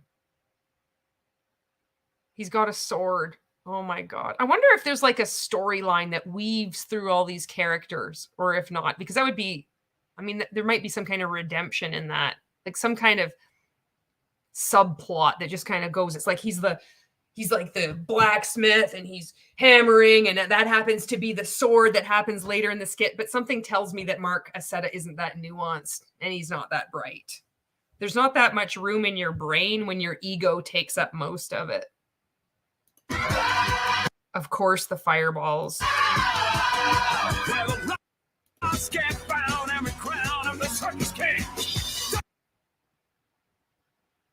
You know that they fantasize about walking away and having like a fire thing explode behind them, and they're like walking in slow motion. Like they're so badass. And what do? They scam people out of money. They're in a fucking pyramid scheme. He was selling vacations in World Ventures. That's what this guy was doing. He wasn't actually fucking, he's just scamming people. And then he was like this director of training, and he just puts on these events. Oh no, now he's the valedictorian. This is just the weirdest thing. He's making his speech, and look at, he's looking so solemn. And I said unto you, I knew that I was meant for something more. And if there's one thing you take away, class of 2023, is to wear sunscreen.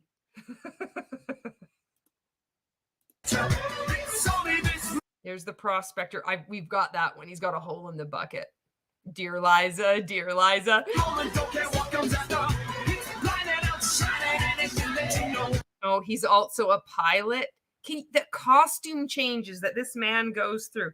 How long is this training? Like just the sets? Like, does this go for a fucking week? Like just to set up each of these backgrounds? And then for him to do a costume change, and you know he's going to be persnickety about that. He's going to be like, I need to have a break. I need to drink my Bravenly Ignite flavored drink because I need to feel the rush. Fuck yeah. I need to be like sponged off because I'm getting really hot underneath the lights. I got all excited as Jean-Claude talking about the pipsqueak. And now I was an astronaut. I'm like, oh, I'm coming out into Mars. It's like this world. And he's going to, all of these skits, he tries to like integrate multi-level marketing and about, you got to do a lot of personal development because that's the only thing that's holding you back from recruiting people into your multi-level marketing business. And now he's a pilot. Oh my God. The ego on this guy. The ego. There is not a pair of truck nuts big enough that would fit on the back of his fucking ball hitch for this guy.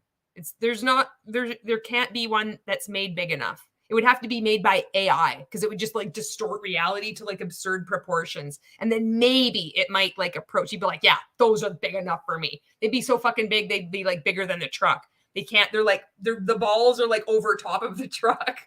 He can't drive the truck. He's like, yeah, this is the size of my balls. Oh my God, he raised the dead. He's a doctor. He's playing doctor? And it's a blonde woman.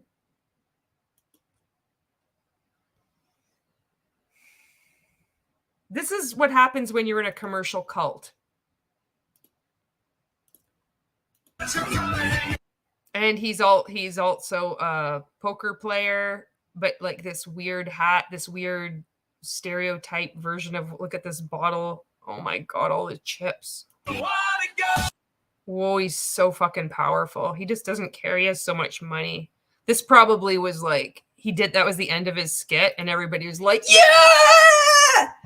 I fucking probably would have loved this. I'm so glad I didn't get into World Ventures. Oh God, I would have probably eaten this up.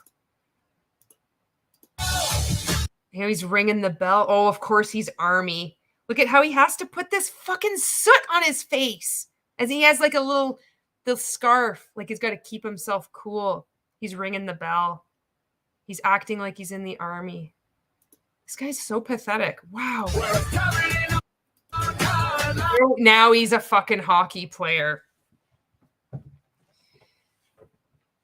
Sure you are, bud.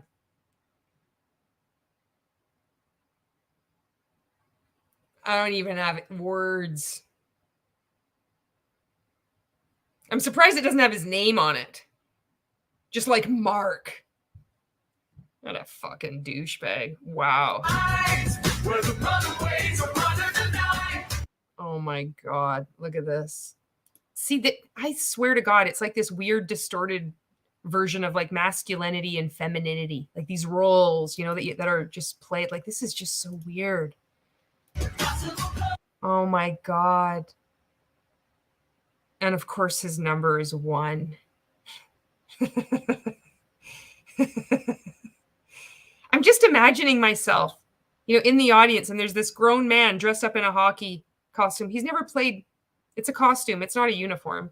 He's probably never played hockey in his life. He's just like, I'm going to shoot a puck off into the audience. Fuck yeah. At this, and I'm going to go like this, and then like there's going to be smoke that shoots up.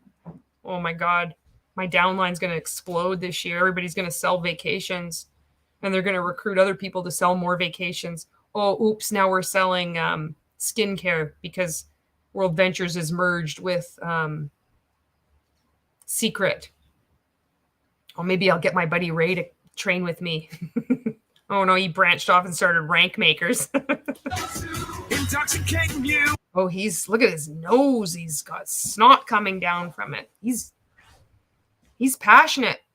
You know, I'll give him this. He does have a bent brim. That's it. The bent brim is spot on. Everything else is just, this is really pathetic.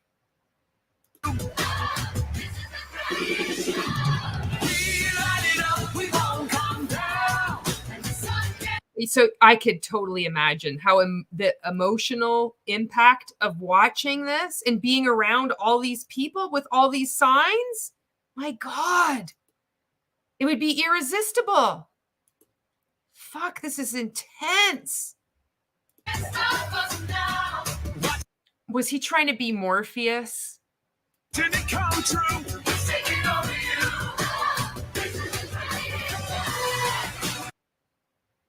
Oh my God, Saloon, of course. Oh, look at this.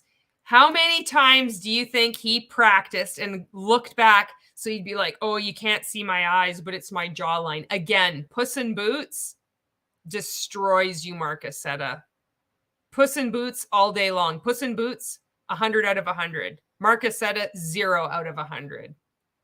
So stupid.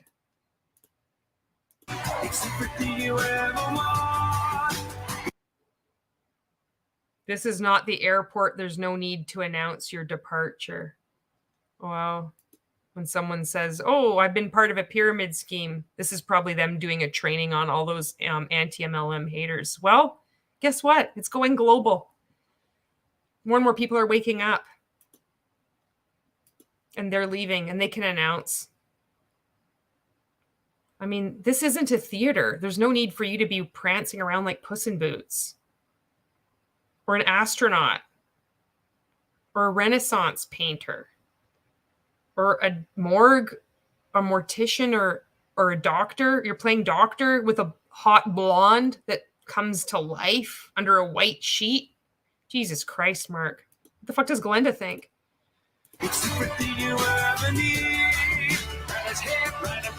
No. He's crying. He's like that. He's like Horatio Hornblower too. This man is literally every character ever. How the hell does he do it? Like on a pirate ship? Fuck. What is going on here? This is where you want to be. Look at that guy. Do you see that guy? Right? This guy, look at him. I wonder if he's waking up. He's giving stink eye. It's everything you ever want. Oh, no. It's everything you ever need. And it's here right in front of you. Oh, I'm dying. And on my last deathbed, I just wished I had have prospected more people instead of, like, he has whipped himself up into this state where he's actually fucking crying. Or he's shaken up a lot of Cystane eye drops, like the special moisturizing kind, and he's put them in his eyes. And he's laying in a hospital bed. The lengths, the time, the money that has gone in, that this guy has crafted this show. And it's all with no substance at all. It's like the brainwashed just brainwash other people, and it just spirals right the fuck out of control. But this, to me, like, this is insanity. This is insanity. The dude's like, this is comedic gold. Yeah, I want to see your Netflix special. Monica says, to impersonate a soldier, it's illegal under the Stolen Valor law. Well, I'd like to see World Ventures get that memo. World Ventures has you stay in co-ed hotel rooms with strangers. What? At their events? He would have a little 14th century cart nuts. Yeah. Monica's like, truck nuts, narcissism at its finest. Potato says, I'm on his page and he takes $5,000 an hour for coaching.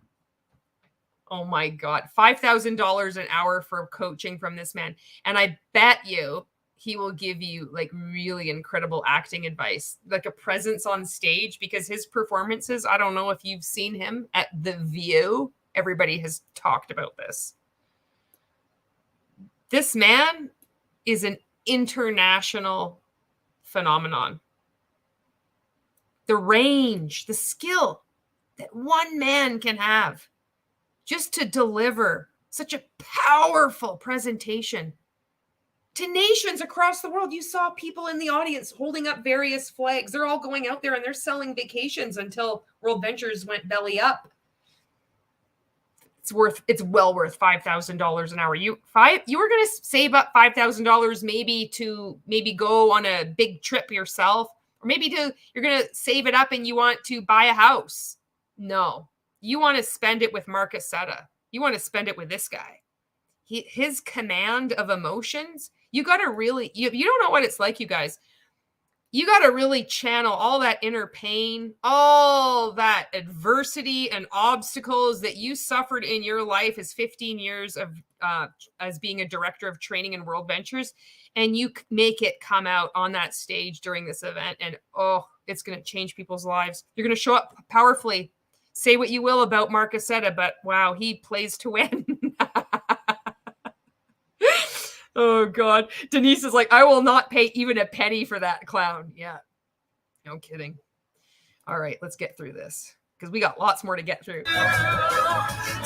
What the fuck? Now he's a Indiana Jones, but on a movie set?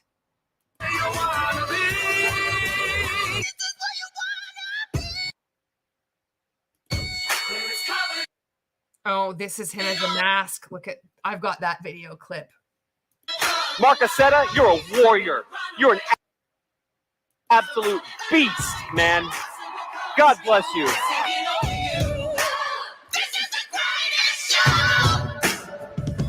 Okay, that's that one. Okay, we got through that one. Right? You ready? I told you we were going down the rabbit hole of Marc Accetta, and I'd never seen the likes of this. And I don't think you have either. Okay, so this is the next one. There's so many to choose from. Okay, so the next one we're going to get to is, let's go for the prospecting one. He's a prospector. He's prospecting for gold. He still has the same suspenders that Jean-Claude did. He's got a nice little kerchief because, you know, That's what you do. And he's got this old style, weird kind of cowboy hat. And you're going to see a tumbleweed in the background, some sand, and a big rock. And he's got those gloves on again. So let's get to it. Let's go. Natasha says, when you go on their World Ventures vacations, they will have you stay in rooms with strangers unless you can afford expensive suites. Oh, shit. Wasn't such a great deal after all, was it? Honey, I got a great deal on this vacation. It's like, oh. Okay. This is him as prospector. This is from 2012. Oh, wait. I got to make this big here. All right. Yeah, it's my bucket. So my whole deal is my boss said, when you fill this bucket up with sand,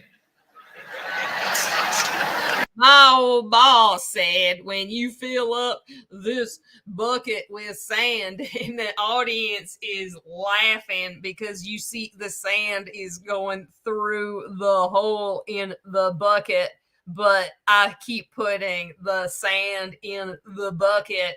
This is how a prospector would talk. The prospector puts sand in the bucket. Just hang on a second. I gotta take this phone call.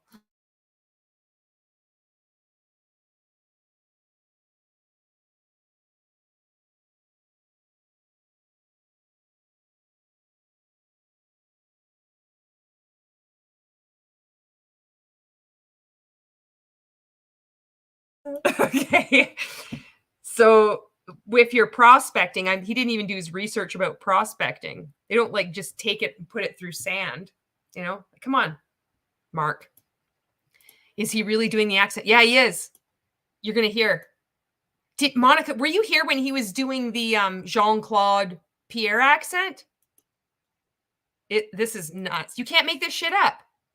I'm going to give you a $200 bonus, which back now, $200 is a boatload of money. So See, he is doing this accent. You know, you think that multi-level marketing is fucking wild. You haven't even seen multi-level marketing coaches. This is a whole other fucking level of crazy. You have a boatload of money. You think $200 is a lot of money? I went to acting school. I practiced a lot with some highfalutin actors, and they said that my accent was spot on, partner. I put the sand in the bucket. There's a hole in the bucket. My wife, my old lady, her name is Liza. Dear Liza, she tells me there's a hole in the bucket. I said, dear Liza, you're crazy. Dear Liza, I put sand in the bucket and not crabs in the bucket because I'm in the middle of prospecting for gold, Liza.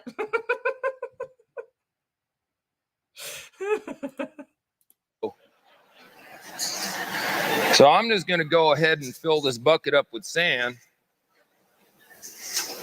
And at least I'll have $200 to get by until I find me some gold. Well, oddly enough, it's kind of similar to what you're trying to do with your downline, because you see there, son, there's over a 99% failure rate across multi-level marketing. You might call it the direct selling industry.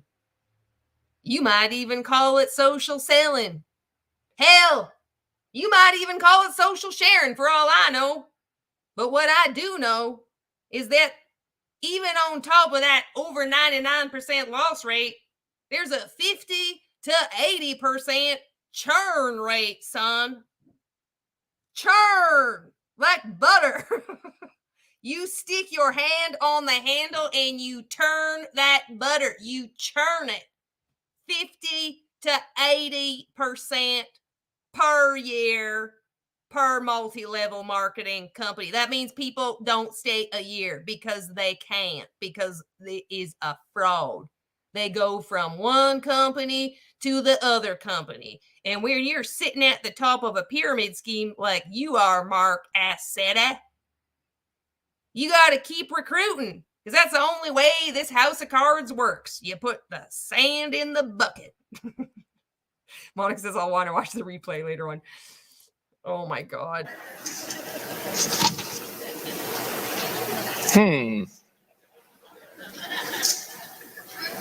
The hell? What the hell? Okay, I'm going to just fast forward it. Let's go 158. See if he gets to the point. little grains of sand, itty bitty ones, and you put them in a little at a time and a little at a time. And when you fill the bucket up, you're rich. Isn't that a good analogy? Oh my God, I'm going to fast forward it again. Let's go 334. So we're working on the sex right now. We'll get to the other stuff soon. Did he say sex? I got to like rewind that a little bit. The fuck did he say? Why is everything always so weird and perverted? Okay, let's go to 310. Control their personality.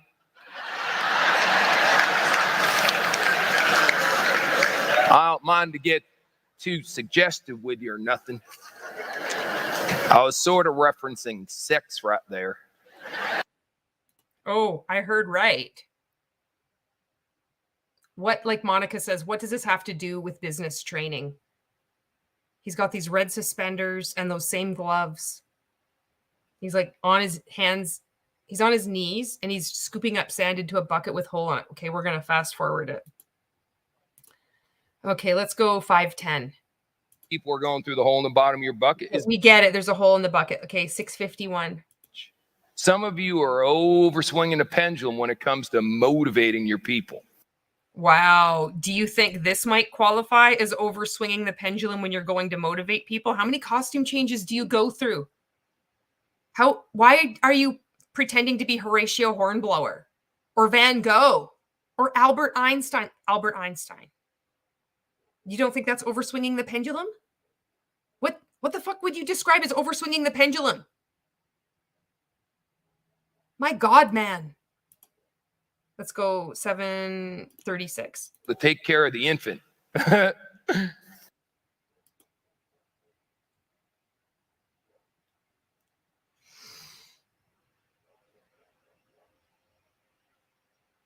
don't even know. Take care of the infant. All right. Pretty dumb. Or you take your 2-year-old and your infant and go, all right, you guys go out and get a job. Come on. Your mother and I are hungry. Your mother and I are hungry. Now he's mixing up his accents. He's like, I gotta take a ride with the buffalo. Stand up. Comes up on you like a ghost. The guy that rides the buffalo. Kicks you in the head. Erica, hey Erica. Johnny, hey Johnny, does the bucket symbolize the MLMer's bank account? Yeah, no kidding. I don't know what's going on.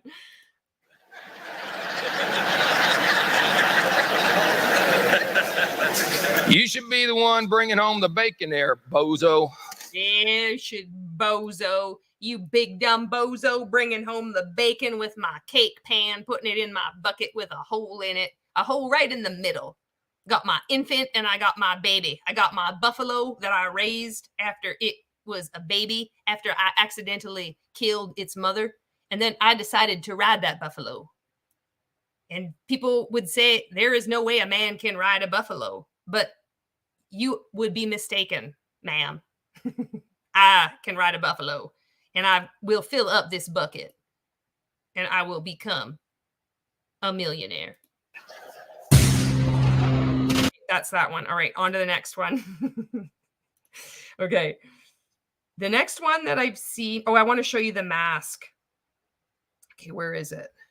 So he dresses up. There's a skit where, okay, this is the one. All right. Okay, so this one, he had an accomplice. So there's this other guy. He's standing there. I don't really know what. I think that he had relationship troubles or something like that.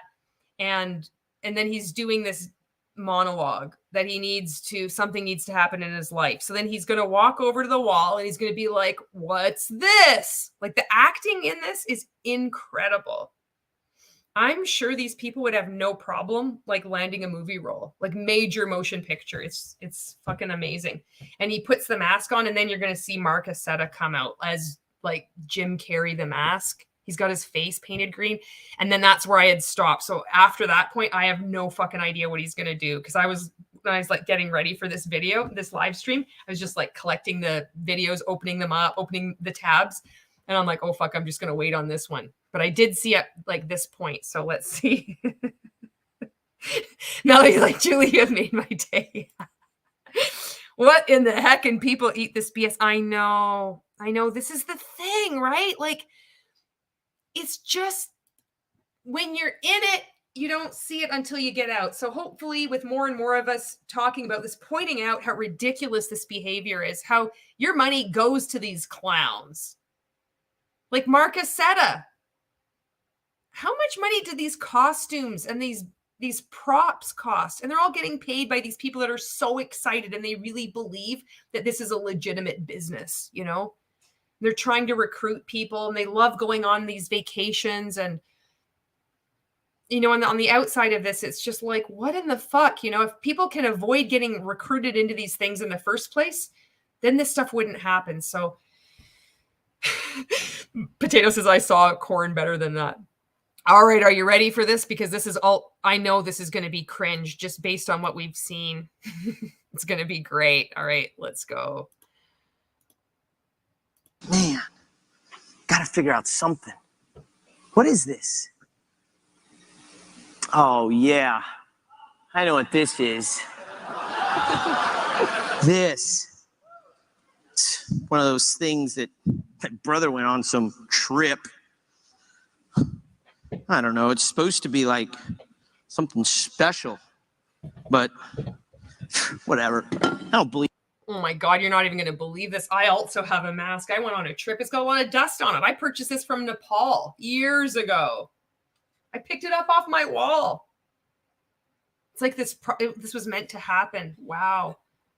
This guy, I told you this guy was an incredible actor. Him and Marc Accetta, they're right up there. It's quite impressive. I think multi-level marketing has this, the industry, if you will, has this untapped pool of talent that has hitherto been unrecognized by mainstream. I'm just doing my part to expose that talent. Erica says, Julie, this is called an object lesson. We had those all the time in Sunday school. Really? An object lesson? Thank you for that. The theater kids wouldn't take them. I hate this as much as I hate timeshares. Julie, and pink waving. All right, here he goes. There's a scene where he's on the couch and it's so fucking good. He's like, well, I'm gonna have to keep it up because I wanna like headbang with him. It's so fucking weird. I can't believe I also had a mask on my wall. This is amazing. Maybe it's a sign I should sign up. Believe in that. But maybe there's something. Maybe there's something here. Ah, man, what could it be? I need something right now. Something. Man.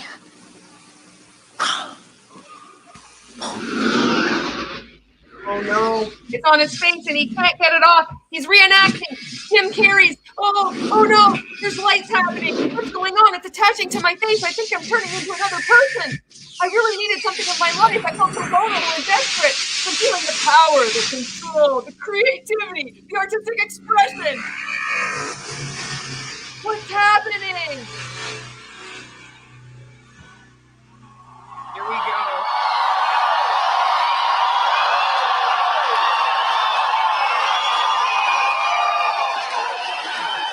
Smoking.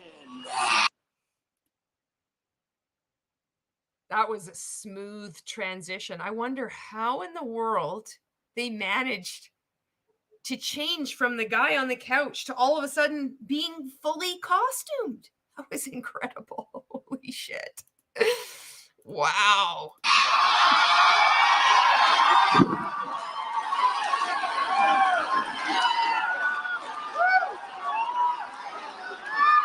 We are not a commercial cult. Anybody that tells you we're a commercial cult, they're a hater. They're a dream stealer, especially the people that are the closest to you that are your loved ones.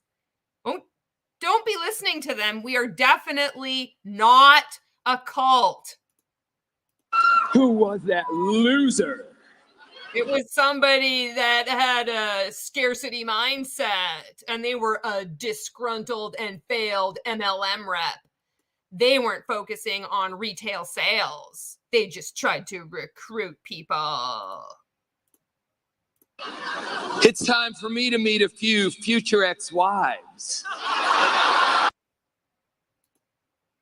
Oh my God. I gotta fucking, what the fuck is going on? Monica, Erica says, literally every MLM conference you've shown us makes me go, oh, I know this is church XP. This is so interesting. And I would like anybody that's watching this, if you're starting to wake up from multi-level marketing, and just note what Erica has said. When you're in a cult, you'll hear people say that they follow the same playbook. There's the same concepts, the same trainings. They might not be exact. You might not have everybody cavorting across stage dressed as like Jim Carrey in The Mask. But what they're saying is like dream stealers. They might have a different phrase for it. It's the same stuff. And this is so interesting. Thank you for adding that, Erica. Monica's like, what am I watching right now? This is very different than any other conference I've seen. And I really feel for people that have been through World Ventures, because this is scary.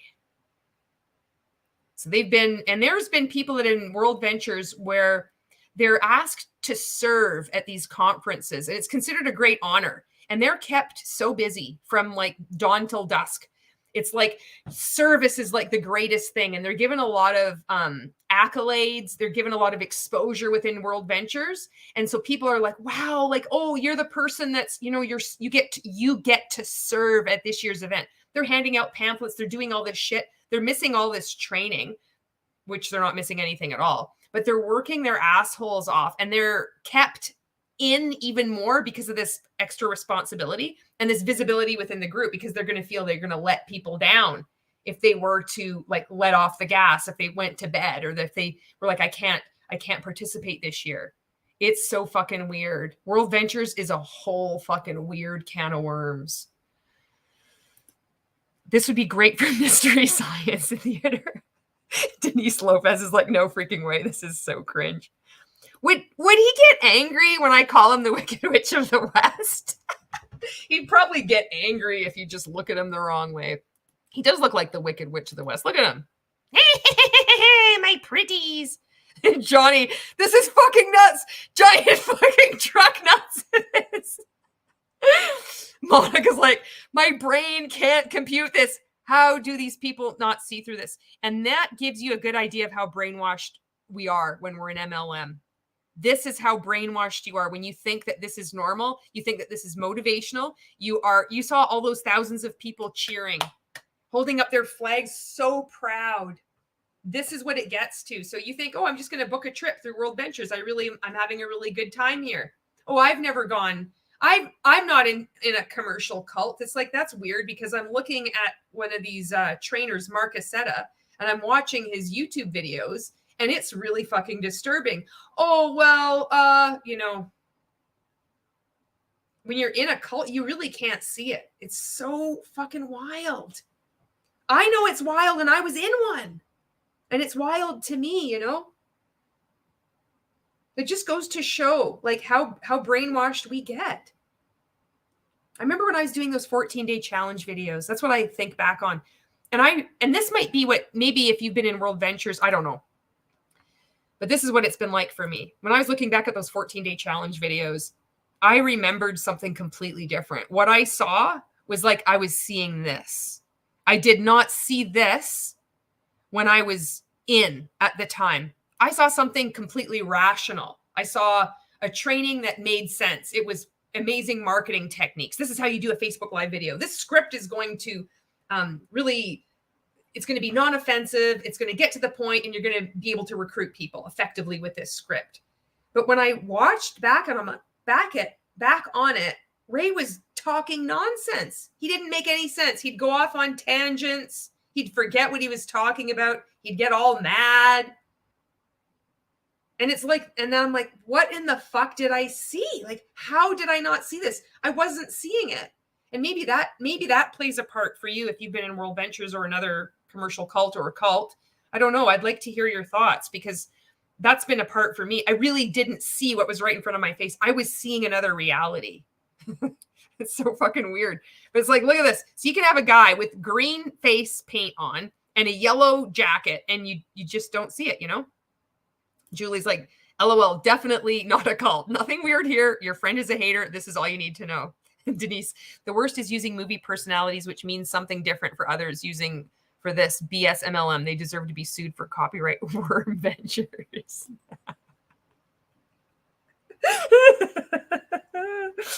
And Monica says, this is frightening. It's scary that people like him can convince you to go against your loved ones if they don't agree with you doing the MLM. They destroy families and friendships. Absolutely. And so you can see, you know, if you think you're at this event and they have all this music and all these people are all dressed up, you've packed really nice clothes. If you've ranked up, or, you know, even if you haven't ranked up, you're encouraged to like buy nice clothes because you want to like show up at this event, and you're going to be around all these other people. You're going to meet people who are apparently multimillionaires, 6-figure, 7-figure, 8-figure earners. You become like the 5 people you spend the most time with. All that music, your brain is already fucking scrambled. And then you get into this fucking guy and how many costume changes this guy goes through. Holy fuck. Here we go. Let's dive right back in. I've always wanted to pick a gorgeous girl up, and you get to be the first.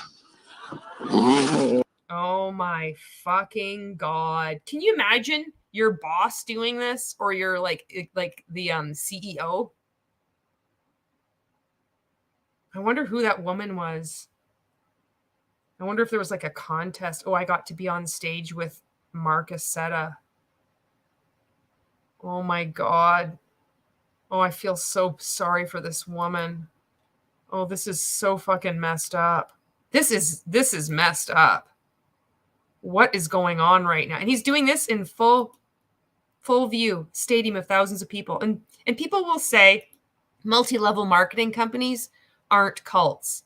Multi-level marketing companies, well, some people, you know, over time, you know, some of them, they'll get really culty. All multi-level marketing companies are cults. Rick Ross, the cult, I don't think he bills himself a cult expert, but he's a cult expert. He talks about how it's not the beliefs, it's the behavior.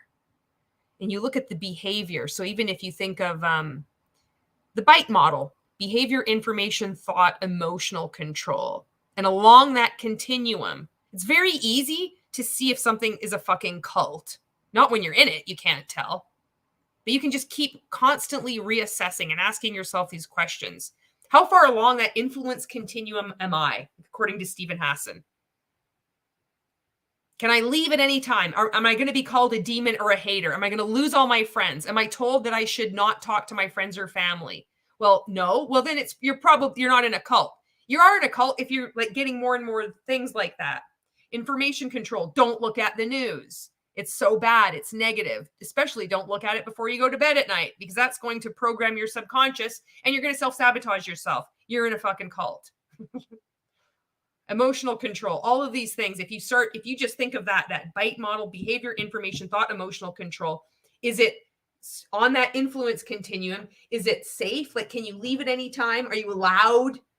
You're not even permission. You're not permission. There's no permission to be asked. You can look. You can come and go as you please. You can read different information. You don't need to be like solely obedient to this group. The more obedience, the more autonomy you lose. The more you're going along that continuum where you can get more and more like to the end of like being a destructive cult. Multi-level marketing companies are cults. I don't know how many fucking survivors and other people watching, like amazing people here leaving comments, have to speak out and point out the obvious in order for mainstream people to understand this. This is why people keep getting sucked in to these things, because it's not about logic. They're cults. And Flo says, why are they cheering? Yeah, because they're so jacked up. I would have been too. And he's probably known this is so messed up. And people are going to be beating themselves up about this too. After they grab her, it's like going to be this other, again, this distorted version of what masculinity is. With this escaping twin flames universe, the divine feminine and the divine masculine. And you've got this shit going on in front of everybody. This was 2011. This fucker has been at it for years doing this kind of shit. He thinks this is okay. What does he do? What else does he do? You know, it is so gross, Johnny. Yeah, it's so gross. Monica says, looking from the outside with a critical and logical mind, it's mind-boggling. Yeah, but I understand that being in a cult and being brainwashed prohibits you from seeing the cult behavior. You always explain things really well too, Monica. From the very first time you started leaving comments on my content, it was your questions are always like from that outside perspective, and they were it's like they're very simple. It's very logical, and it's like, why didn't I think to even explain it like that? So thank you for adding to this this conversation. It is cringe. On the bite continuum, you also notice how receptive is the leader to criticism and questions. Yes. Can you ask questions? Can you disagree? Are you afraid to ask questions? Do you say, I'm not afraid to ask questions, it's just the leader knows way much more than me? If I were to ask questions, I would be the leader. They clearly know more than me because they have more money in their bank account. They say they can, like, who's going to be my next ex-wife, and he's going to reenact some weird scene. I can't even believe this happened at World Ventures. I mean, I can, but fuck, it's wild. And Denise says, definitely, this is completely brain control, because allowed a man touches you like this and doing that in public like that, so disrespectful. That means you lost your power to deny this act to yourself. Yeah, this is so gross. Marc Accetta, shame on you. How many fucking people have you done this over the years to, and they thought it was probably this great honor? Wow. That was probably remarkable for you, wasn't it? Oh, easy. I'll be back. Hold on. You're too obvious. What a fucking cock. You're too obvious, Marc Accetta, with your wee little pipsqueak. This is what happens. Unchecked power and ego. And this is what you get. Look at this. Nice breasts. I bet you I can make those breasts move without using my hands. I'm a magician. I bet you $20 I can make those boobs move without using my hands. I don't believe you can do it.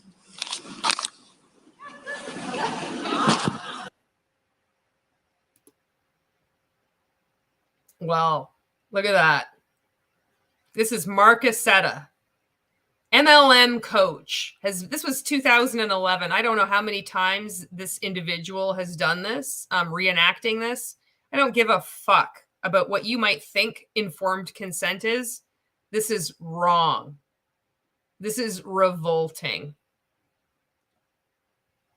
Does your your family know that you've signed up to World Ventures to go to an event and then to see this play out? What in the fuck does this have to do with growing your network marketing business? Or it's just this sick way for a weak, pathetic little pipsqueak of a man to play out his fantasies in front of thousands of people, because multi-level marketing allows you to do that. And so now this is where we're at. I had no idea this was going to happen. Oh, you're 20. Ha!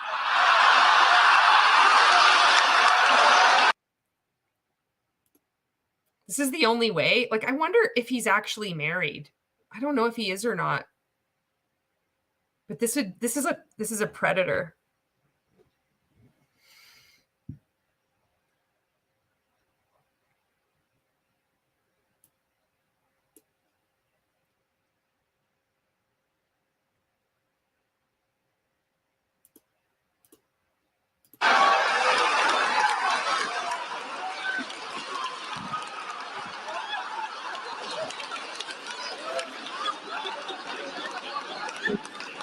Are you in love?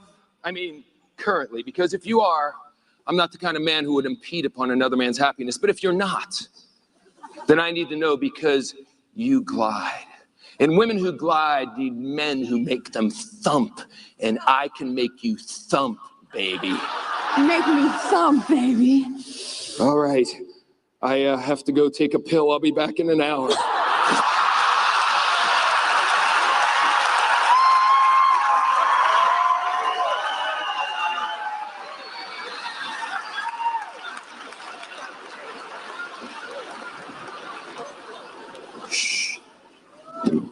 and everybody cheering. You know, and the thing is this doesn't matter if these women are paid actresses, actors, or whatever.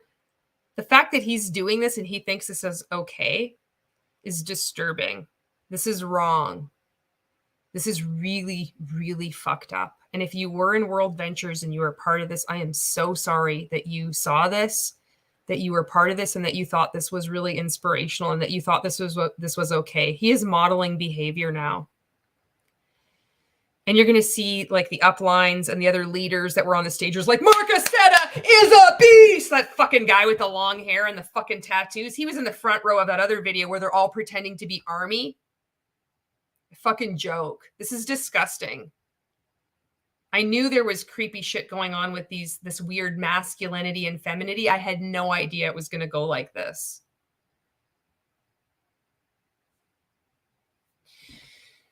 I got to read your comments and take a break. Yeah. Oh God, Denise. Yeah. Melody says, I will be sharing this video. Thank you, Melody.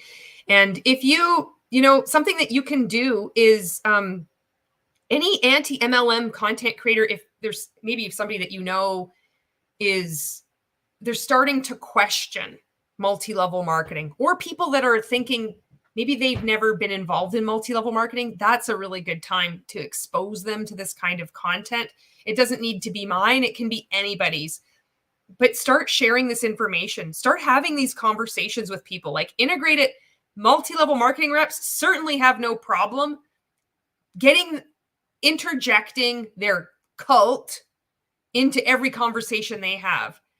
We don't have to be out there proselytizing about what these commercial cults do, but it's similar like that CBC Marketplace piece of content that I was telling you earlier, that investigation where this scam targeting people with developmental disabilities and the elderly. It's like it's like, did you know about this? Like I saw this video. This is yet another example of how multi-level marketing are commercial cults. People are like, I don't care. I really like buying my Scentsy wax pucks. I don't buy any multi-level marketing products. Why? Because of shit like this. All of them are like this. Not all of them have Marc Accetta. Not all of them have Marc Accetta dressed up on stage, but all of them have this shit going on, and it just depends on how it manifests. That's why I don't purchase any multi-level marketing products. And you could share that with people that you're talking with. It's like, no. And this is why. Here's a video that you can watch, or, that's something that, we can all do.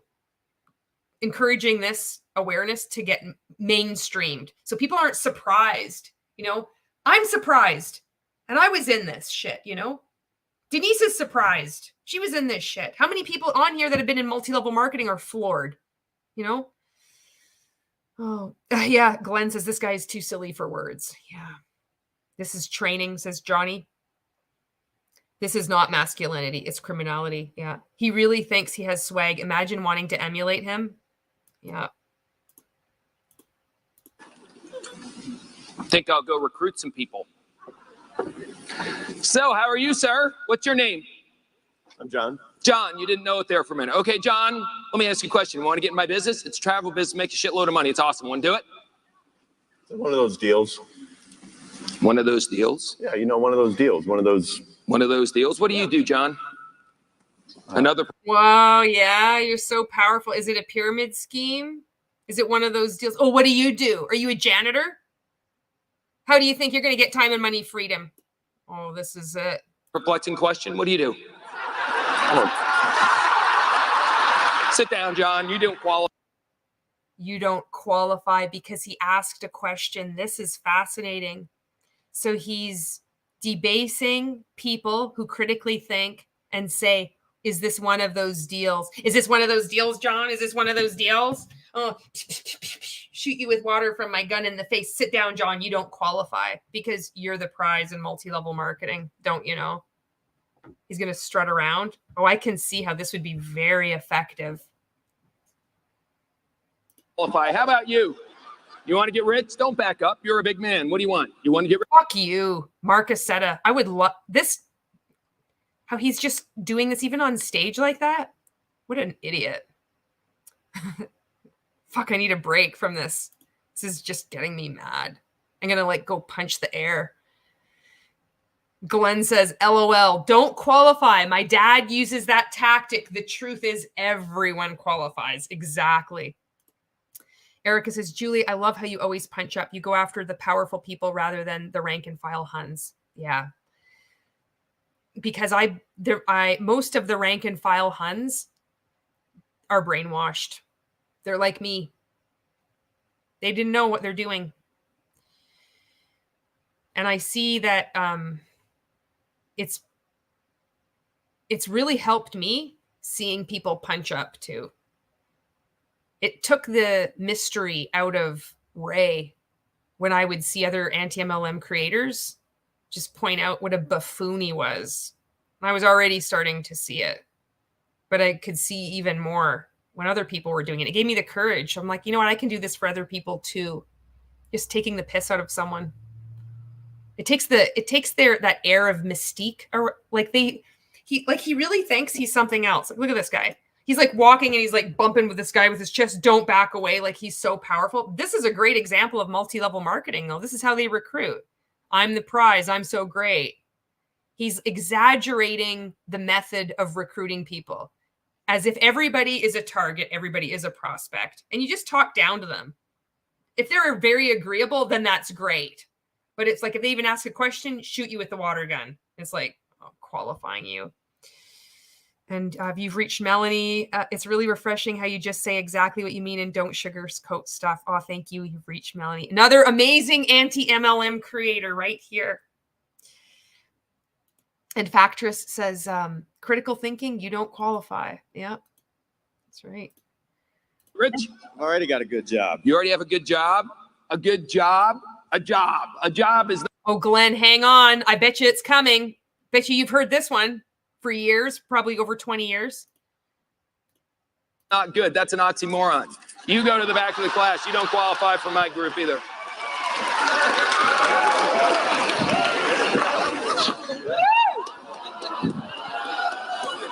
Wow, he's so powerful. I remember in Rank Makers, there was this training. You could go to this. I don't know what it was called. Maybe it was called Top Earner Academy Live, or if it was called Prospecting and Duplication Summit. I don't know what it was. But Ray said, if you get to this, I'm going to overcome any objection. And I remember thinking, wow, this would be so incredible to go there in person to learn how you would be bulletproof if you attended this event, that no matter what anybody said, they'd call it a pyramid scheme, that it wouldn't bother you. But it was probably shit like this. It's just so stupid. You're going to walk around with that elitist, arrogant, entitled attitude and demeanor, which we all have when we're in MLM. And we think we're all fucking personally developed. And then you have this in your head. You think, yeah, I'm so inspired by this. Then you go and you look at people like this. You look at people like they're less than you. And then they'll have the added mind fuck on top of it that they'll say, network marketers are their own worst enemies. They act like they're better than everyone. And yet they teach you to believe that you're better than everyone because you're in a fucking cult, because it has to be us versus them. Black and white. Hater or a dream stealer, hater, or you're like a recruit, or at least you're supporting your family member. This is, it's impossible for people to succeed in multi-level marketing. People that are making a lot of money, there's not very many of them, but you just see them all over the place and they just speak with fucking hyperbole. A lot of them are fucking in debt. It's just a show. I mean, if you read Merchants of Deception, Amway reps, they would rent out like fucking like tuxedos and gowns and jewelry. So they'd like show up. And on nowadays with social media, you can just like fuck around. You just make it look like you're just living this lifestyle. How many people have left multi-level marketing where they're like, I wasn't making anything. It just, the appearance was like they were making so much money.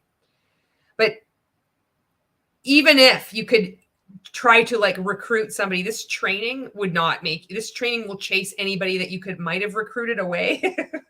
If you recruited anybody after this training, it's a goddamn miracle. Glenn says, I have decided today that I'm going to re-upload Marco's band video every day until Primerica stops bullying Marco. Right on. God, that's such a good video that he made. And Glenn says, Melanie is another great anti-MLMer who has had to deal with legal bullying. Oh no, a JOB. Yeah. MLM done right is an oxymoron. Oh, that's good, Johnny. Legitimate MLM is an oxymoron. Yeah. All right, let's go.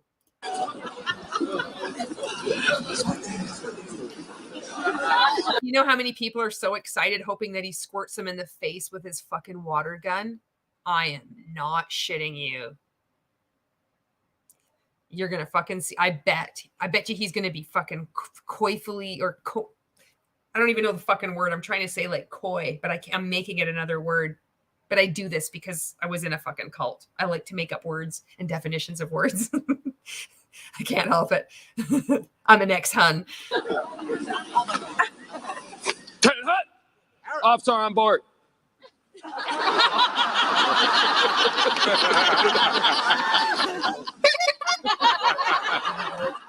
What a fucking goof. He's really in his glory, though. Like, you know, the Renaissance painter man, the prospecting dude. I think this is his favorite. He's getting down in the mix in the audience. He has a fucking air horn. I mean, he's got fucking props. I've got props too. Maybe I'll put on my costume now. What do you think, Marc Accetta? What the fuck do you think of this? I think it's time to put on my prop. Blowing your fucking squeaky horn. You're cute. So he has just sat on this woman's lap. He can get away with this. The invasion of personal space. Look at this. You're cute. What a gross goofball. Are you guys enjoying the show? Oh, Balistracci bought it. Don't laugh. You're going to get it too. Are we having fun? We are. Are we? Yes. You're sure? Just imagine this man sitting on your lap. You were just in the audience. You paid $600 to go to this event.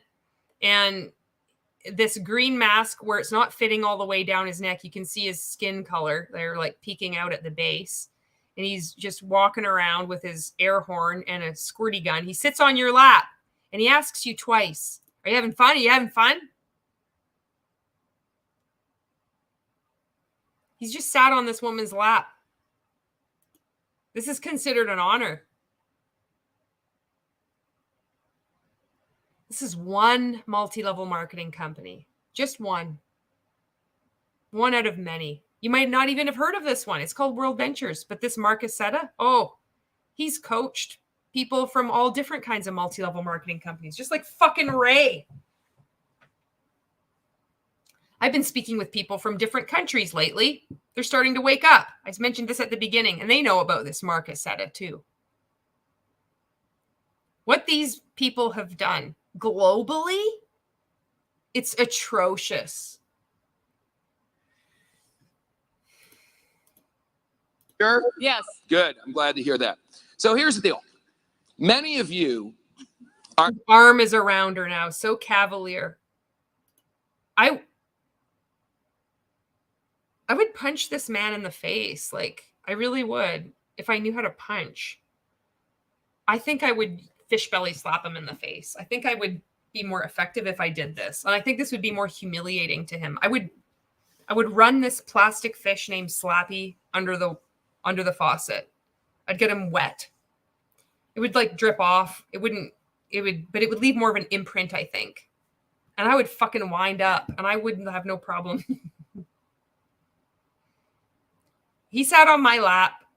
I might wake up. That could be it. I'd just pull this fish out of my pocket and be like, and in that moment, it would be like that in those boxing movies.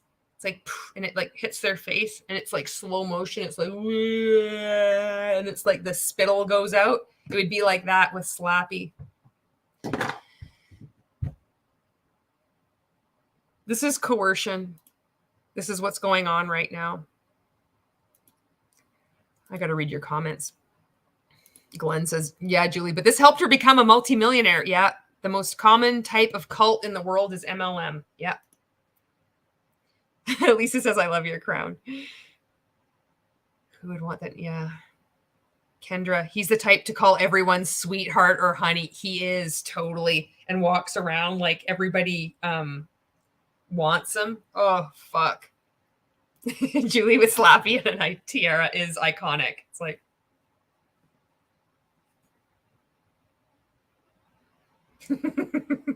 Johnny, he's like Ray squirting everyone with his food. Oh, fuck.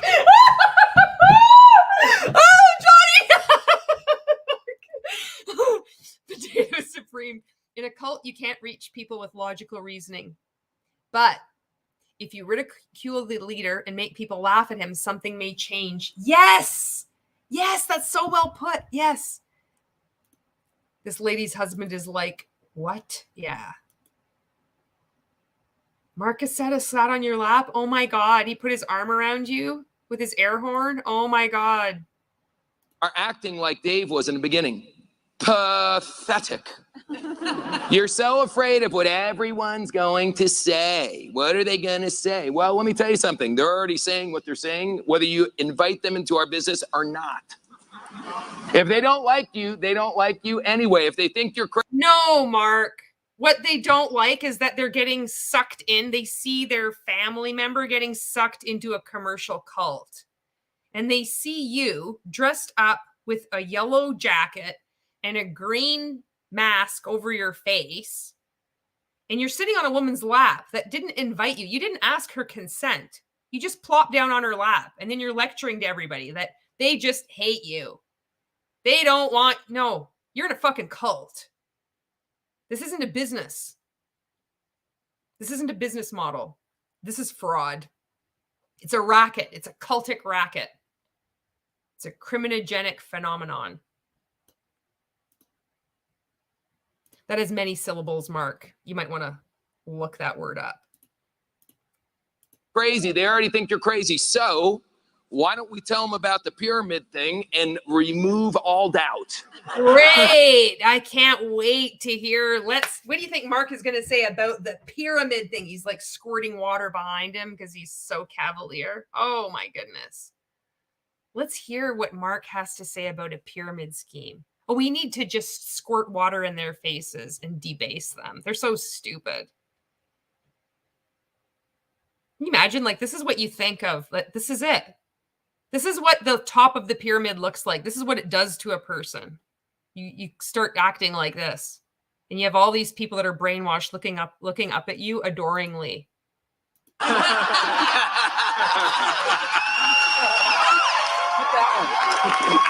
Jesus Christ. She got wet. You're such a fucking asshole, Mark. Put your fucking water gun away. I'd get my water gun and fucking shoot water at you. You'd probably cry like a little fucking schoolgirl. I hate that expression, but oh, I'd like to say that too because I know that would sting. You know what I've got, Mark? I've got an old fucking Amway upholstery cleaner. I would put water in this and I would just fashion a little nozzle. And I'd pull this out and I'd squirt it at you and I'd laugh and I'd laugh. How would that make you feel?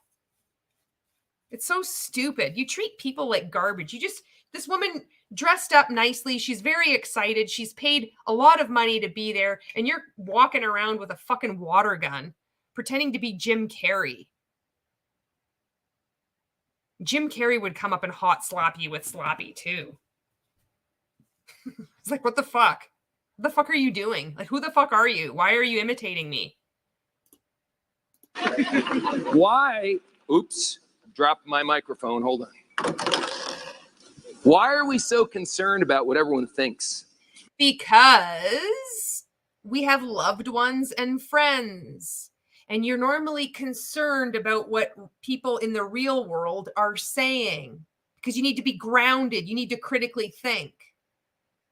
So by saying, why are we so concerned about what other people, only think what I want you to think. Tune out what everybody else thinks and only listen to what happens in the cult. You dropped your microphone. Pull up your fucking pants, Mark. Your yellow pants. Oh, you're such a fucking stud. I can't even believe it. Oh my God, I can't wait to go to Croatia and see you do this training. Hundreds of people have asked. I heard you had an amazing time in Greece. It was like a family reunion. Holy fucking shit. Do you really need David to put on David. David's like, what the hell is he wearing? David, you're not even gonna fucking believe what we've unearthed. This is the Marc Accetta rabbit hole. You're going to have to go back and watch at the beginning to see what we've gone through so far. It's just gotten worse and worse. He's dressed up as everything. So he's currently dressed up as the character out of The Mask. He's like hopped off the stage and he's like going through the audience now. He's been squirting people in the face with a water gun. I can't even believe it. Glenn is like, Julie, or it's like, LOL, but Julie, getting a little bit wet is a small price to pay for his wisdom that is going to turn you into a multi-millionaire. Exactly. Denise says, I just imagine how he treats women around him and they don't speak because they're afraid. Oh, yeah. Oh, this guy is such a douchebag. Oh, my God. All right, let's get back to it. You came in at a good time, David. on a mask to transform? See, when you do the business, most of your prospects don't know you, right? After a while, you get through your warm market. Most of the people, if you're going to have 100,000 people on your team, won't know you. True or false? If you're going to have 100,000 people on your team, you'll be at the top of the pyramid because it's mathematically impossible for people to have 100,000 people in their downline. But you know that, Mark, because you're king scammer with your little feather in your hat on the side. Little fucking yellow jacket. Yeah, I wonder if he has his red suspenders underneath this outfit too. So you can be whoever you want to be, true or false? As a matter of fact, if one of the people on your team edifies you, you'll be better than you really are, true or false? If people on your team edifies you, you'll be better than you really are. True or false? Yeah, you're using the word edify incorrectly. This is a common cult tactic. They redefine words. Multi-level marketing, particularly World Ventures, is fucking brutal for this. I found World Ventures web or YouTube channel, and they have all these snazzy little trainings on their YouTube channel where it's like animated figures, and they're like, edify. This is how you edify Ed, who's going to be presenting before Bob. And they have, you know, all these different characters standing there. And so the word you're trying to use, Mark, it's called deify. It has the same number, like has the same letters in it, but you're just using it incorrectly. You're looking to deify, not edify. Just a small thing. By the way, do you know the definition of posture? One of your cross lines in World Ventures taught us that. It's the belief in what you have regardless of external acceptance or approval. I'd squirt you with my fucking water gun. I'd hit you right in the fucking eye. Okay, so when they edify, you don't go, no, I'm really a pathetic loser. You know, you have to shine. You have to sparkle. You have to have some pizzazz. Why should someone hang out with you? Why should they go out with you? Why should they sign up with you unless you've got a little special something? That literally just fucking happened. Yes, you are seeing this. This is not a mass hallucination. This is not a drill. Everyone, please take a deep breath. Marc Accetta is now grinding in front of the people who paid the most for the VIP executive seats at the front of his conference. This happened in 2011. He likes to do this. This is considered very powerful business training. If you take this training in, there's a very good chance you're going to recruit 100,000 people into your downline. Yeah. Do they actually show the people that travel like pictures from travelers? I don't know. I don't know what's happening. I don't know what they do. I'm like, this is just part of, this is one character. This is only one character that he has. We didn't even get through the whole video of Jean-Claude. Oh, don't worry. I've got more videos for you.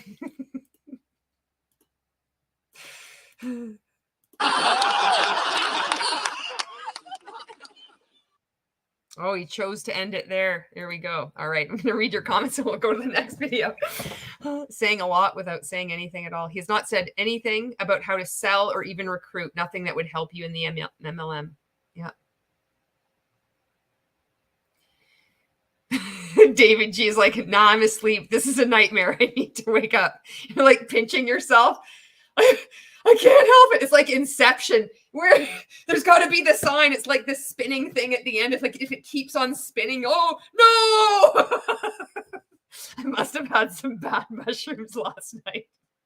Oh my God. Okay. So that's that one. Okay, we watched the Prospector. We watched most of the Prospector. Okay, so the next one we have is and this is just a small sampling of what I could find, and already it's been too much. This one is the artist painter Michelangelo. Not only has he been Van Gogh, but he's also been Michelangelo with the little Monet shower hat. So he's got his robe, he's got his easel.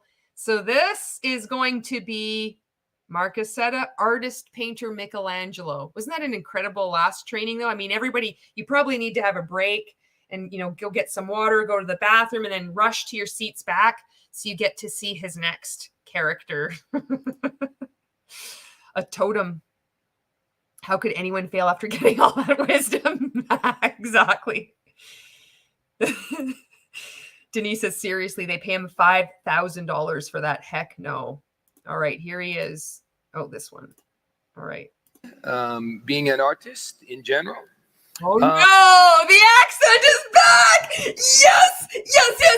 It's going to be like, I wonder if he's going to slip though, because he's bad. He's not very good at having at his accents. He's going to try that. I think it's going to, what do you think he's trying to go for? Like he's trying to be Michelangelo, but it sounds to me like it's this weird kind of what he thinks French is. Being an artist is something that is common or uncommon.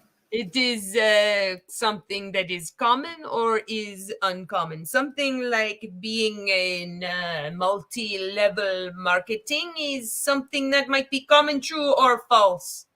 It might be false, it might be true, but one thing is for certain, that if you believe in the product that you might want to have in your hand, you will receive that product in your hand. And uncommonly, he just fucking says nothing. Oh, fuck with his artist palette. To be a great artist is common or uncommon? Uncommon. A small percentage, maybe 1%. Maybe less than 1% of the pyramid scheme will become a good artist. True or false? Common or uncommon? Uncommon. Yes. So when people come to you and say 1% of people will actually make money, you can say, is that common or uncommon? Just like Michelangelo, I need to put in years and years to become an expert painter. Just like Marc Accetta spent years and years working on his accents. Fuck, what a goof. Look at his costume. I'm liking the robe. Like the sleeves look rad, but what a fucking ding dong. Maybe 2% of all the people on the planet have the ability to be great artists. Of those people, some of them will never use their God, I gotta speed up. Okay, let's go to 211 on this one. art. You can show the art. Okay, let's say a tour guide. Now, if I become a look at that hat. This is like, when my mom she'd like wear rollers in her hair. Have like this little hat on. I'll guarantee you never painted that picture. It's in the background there. You're better mimic French. That's the only trick I have. It doesn't. Monica says, I think my brain cells are dying. Mine too. Tour guide in a museum, And I come by and I explain a little bit about Vincent van Gogh. And oh, because you were Vincent van Gogh earlier. I forgot the name of Vincent van Gogh. Monica reminded me. I think it was Monica. Maybe it wasn't. I forget. Sorry, whoever it was. Thank you. But now you're also Michelangelo. It's fucking the Teenage Mutant Ninja Turtles. Jesus Christ, Donatello. I'm surprised he's not one of those yet. The trials and tribulations he went through and dark periods in his life and so on and so forth. So on and so forth. I had this. It was the dark periods in his life, so on and so forth.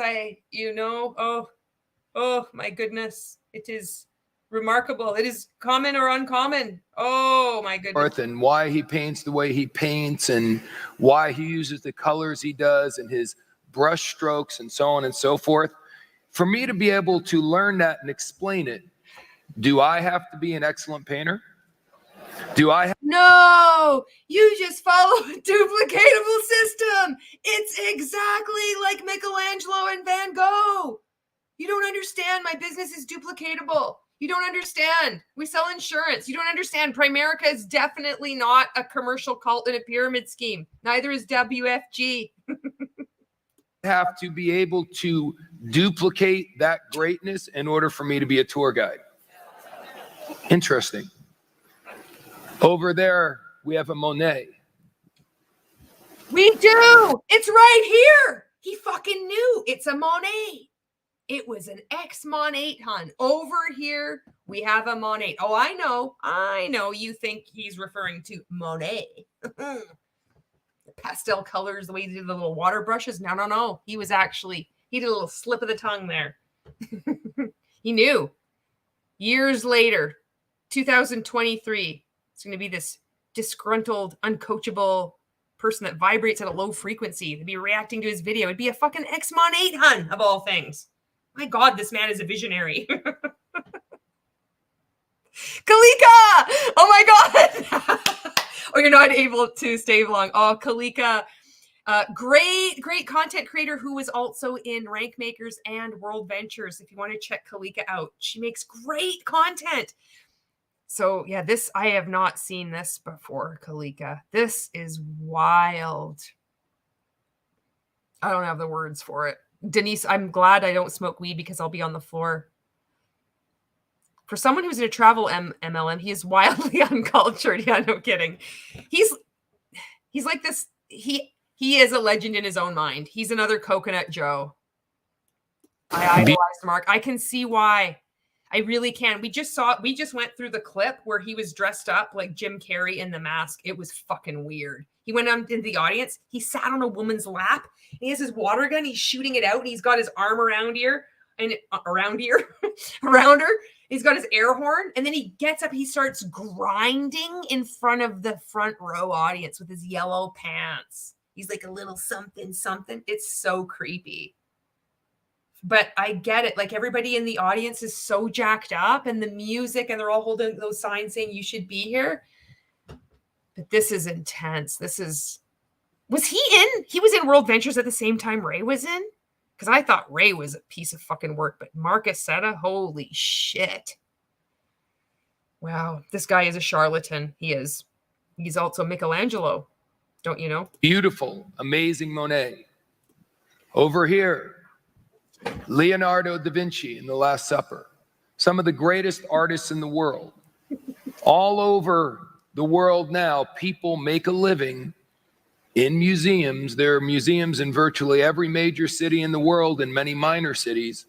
And they show these paintings to people and let the people appreciate the... Boring, Mark. Okay, we're going to go to 447. I am a tour guide. You bone... I am a tour guide. No, you are a douchebag. Head. Oh, he says I'm a tour bag. I am a tour bag, bonehead. No, he's like, I'm a tour guide, bonehead.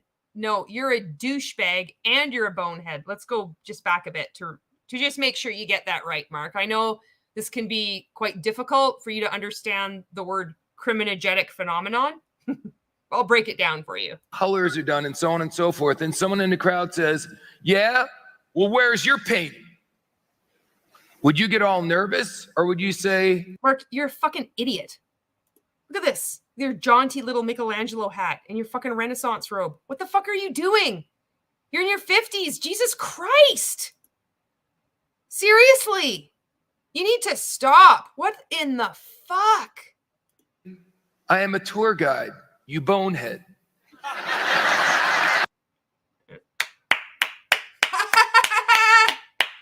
Oh my God. Okay. Ray did learn a bit from him. So Ray learned from Mark. Oh my God. So Mark is the like progenitor. He's like not the Genesis that goes back to Amway. Oh my God. This explains so much. Jesus Christ. It's Jason Bourne. Glenn says the top MLM gurus who speak at these events will be applauded no matter what they say. Bertie Yeager is the perfect example of this. She was an awful public speaker, but because she was with Dexter, she was applauded no matter how boring she was. Yeah. He's doing this training now, not exclusively to one company, but for whoever wants to hire him now. And I played a video at the beginning of this. He's trying to get people to go to this new event in Croatia. He's trying to sell it like all these people, all these friends. He calls them former leaders. They're not in the same multi-level marketing companies they were before. They've moved on to other ones. But oh, my last training in Greece was so great. So he's trying to sell tickets to March 2024 in Croatia. I'm like, dude must be hurting. I hope he's hurting. I hope he's going to like dwindle off, like, and just blink out of his influence will blink out of existence, you know, but this fucker has had longevity and it is creepy. Life mastery training now. Most of those founders were from World Ventures. Ugh.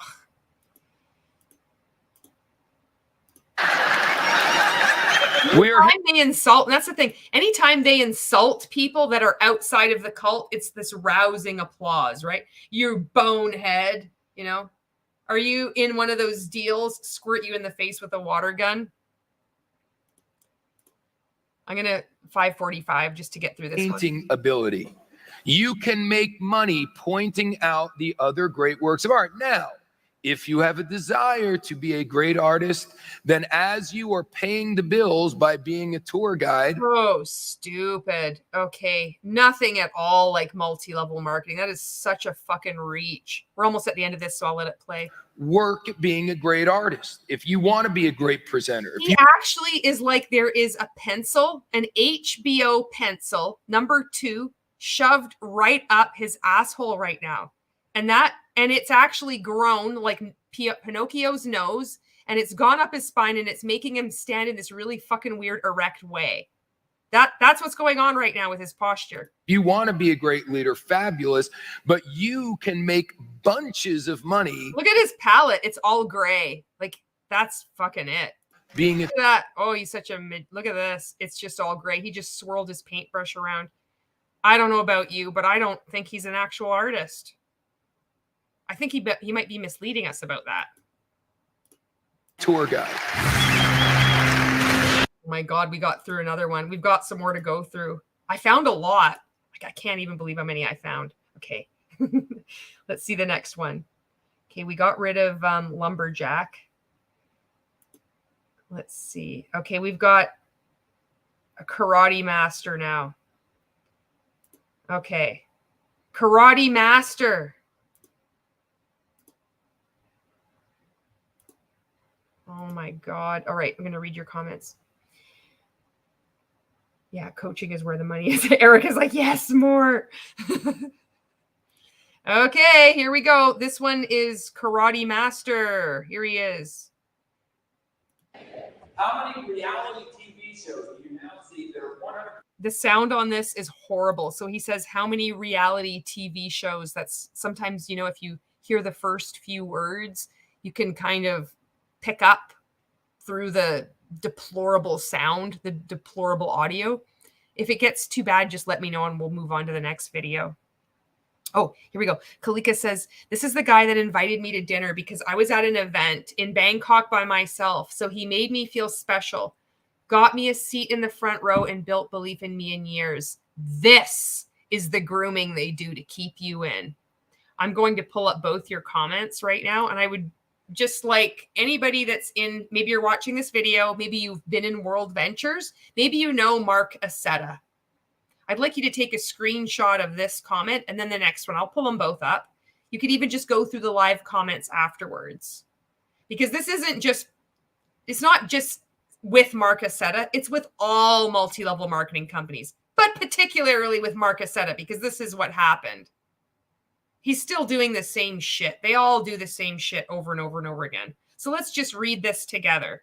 This is the guy that invited me to dinner because I was at an event in Bangkok by myself.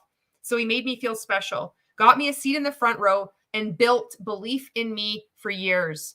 This is the grooming they do to keep you in. This isn't somebody showing you special attention, like Kalika is explaining, that they see something in you, that now this honor that they've bestowed on you by giving you special attention and getting you a front seat, that you now owe it to yourself to stick in this business. This is calculated.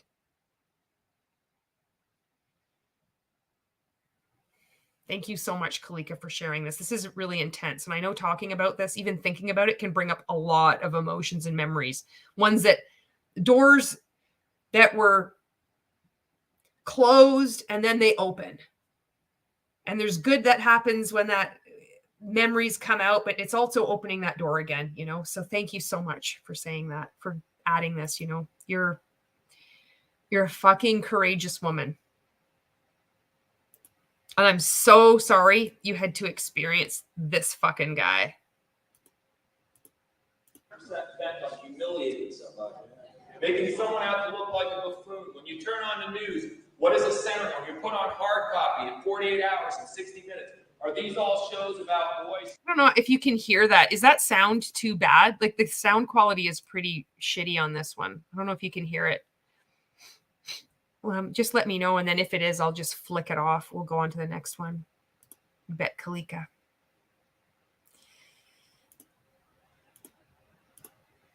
Guys who walk old ladies across the street and help them? No.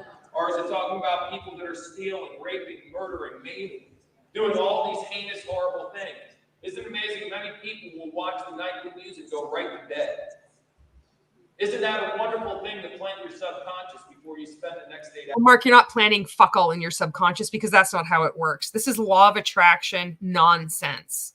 What you do right before you go to bed isn't planting anything in your subconscious. That's not how your subconscious works. You're not a fucking neuroscientist or a quantum physicist. You're in multi-level marketing. You just dressed up as Jim Carrey, for Christ's sakes. You were grinding in front of women in a yellow fucking pantsuit. You know nothing about how the brain works, except you're pretty good at brainwashing people. You know how to manipulate people. I'll give you that. It's hard to hear, isn't it? Yeah, we'll take off this one. Yeah.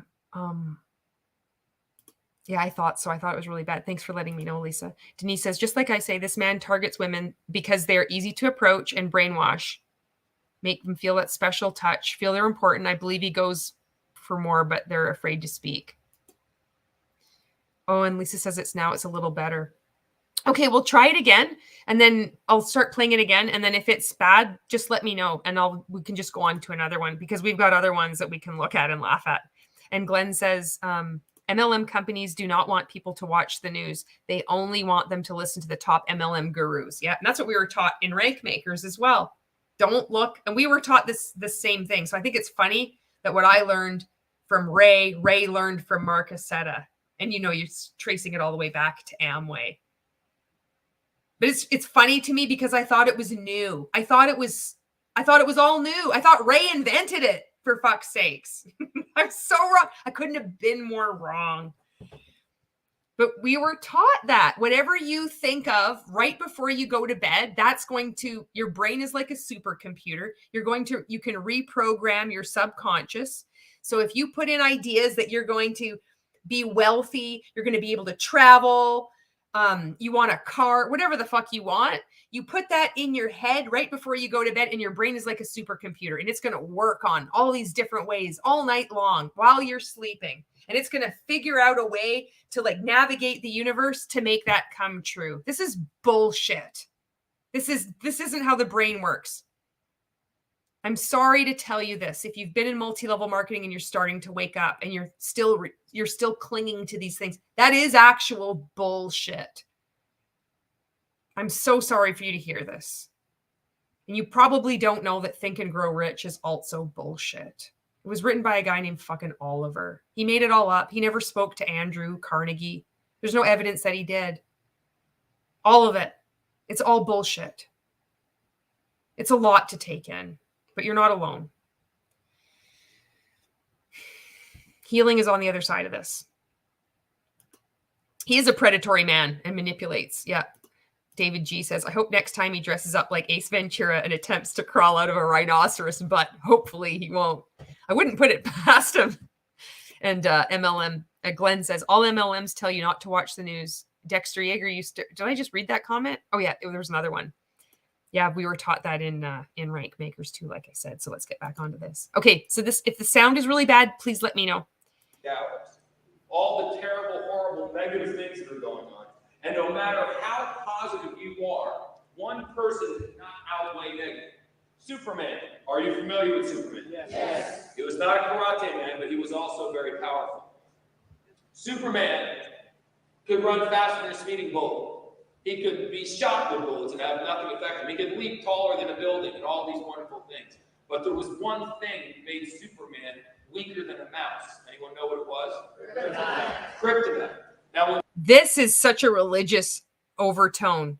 Everybody is, yes, in unison. What is this? Kryptonite.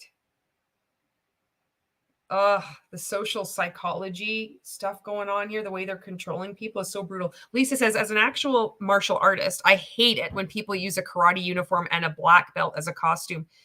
No kidding. Well, he's just parading around like he's like an expert of everything. Horatio Hornblower. I really liked fucking Horatio Hornblower like back in the day. Holy fuck. That's why I keep saying it. But not him. But I was like, oh, Jesus Christ. I remember watching that show. And then Michelangelo, he's got to be like the best. He has to be an astronaut. He's offended everybody. Anybody on the outside of multi-level marketing and world ventures, he has deeply offended everyone. And again, like I'm going to pretend I'm in the army. Pretending I'm a pilot. Manifest in the subconscious level. Wow, that's a new one for me. Okay, so let's manifest money in our bank account and it will magically appear. Like, puff, there it is. Pretty much. They'll say that you have to work for it, but they'll also say that just by you reprogramming your subconscious, magical like events will happen in your life that will put you in a position for then this to actually happen.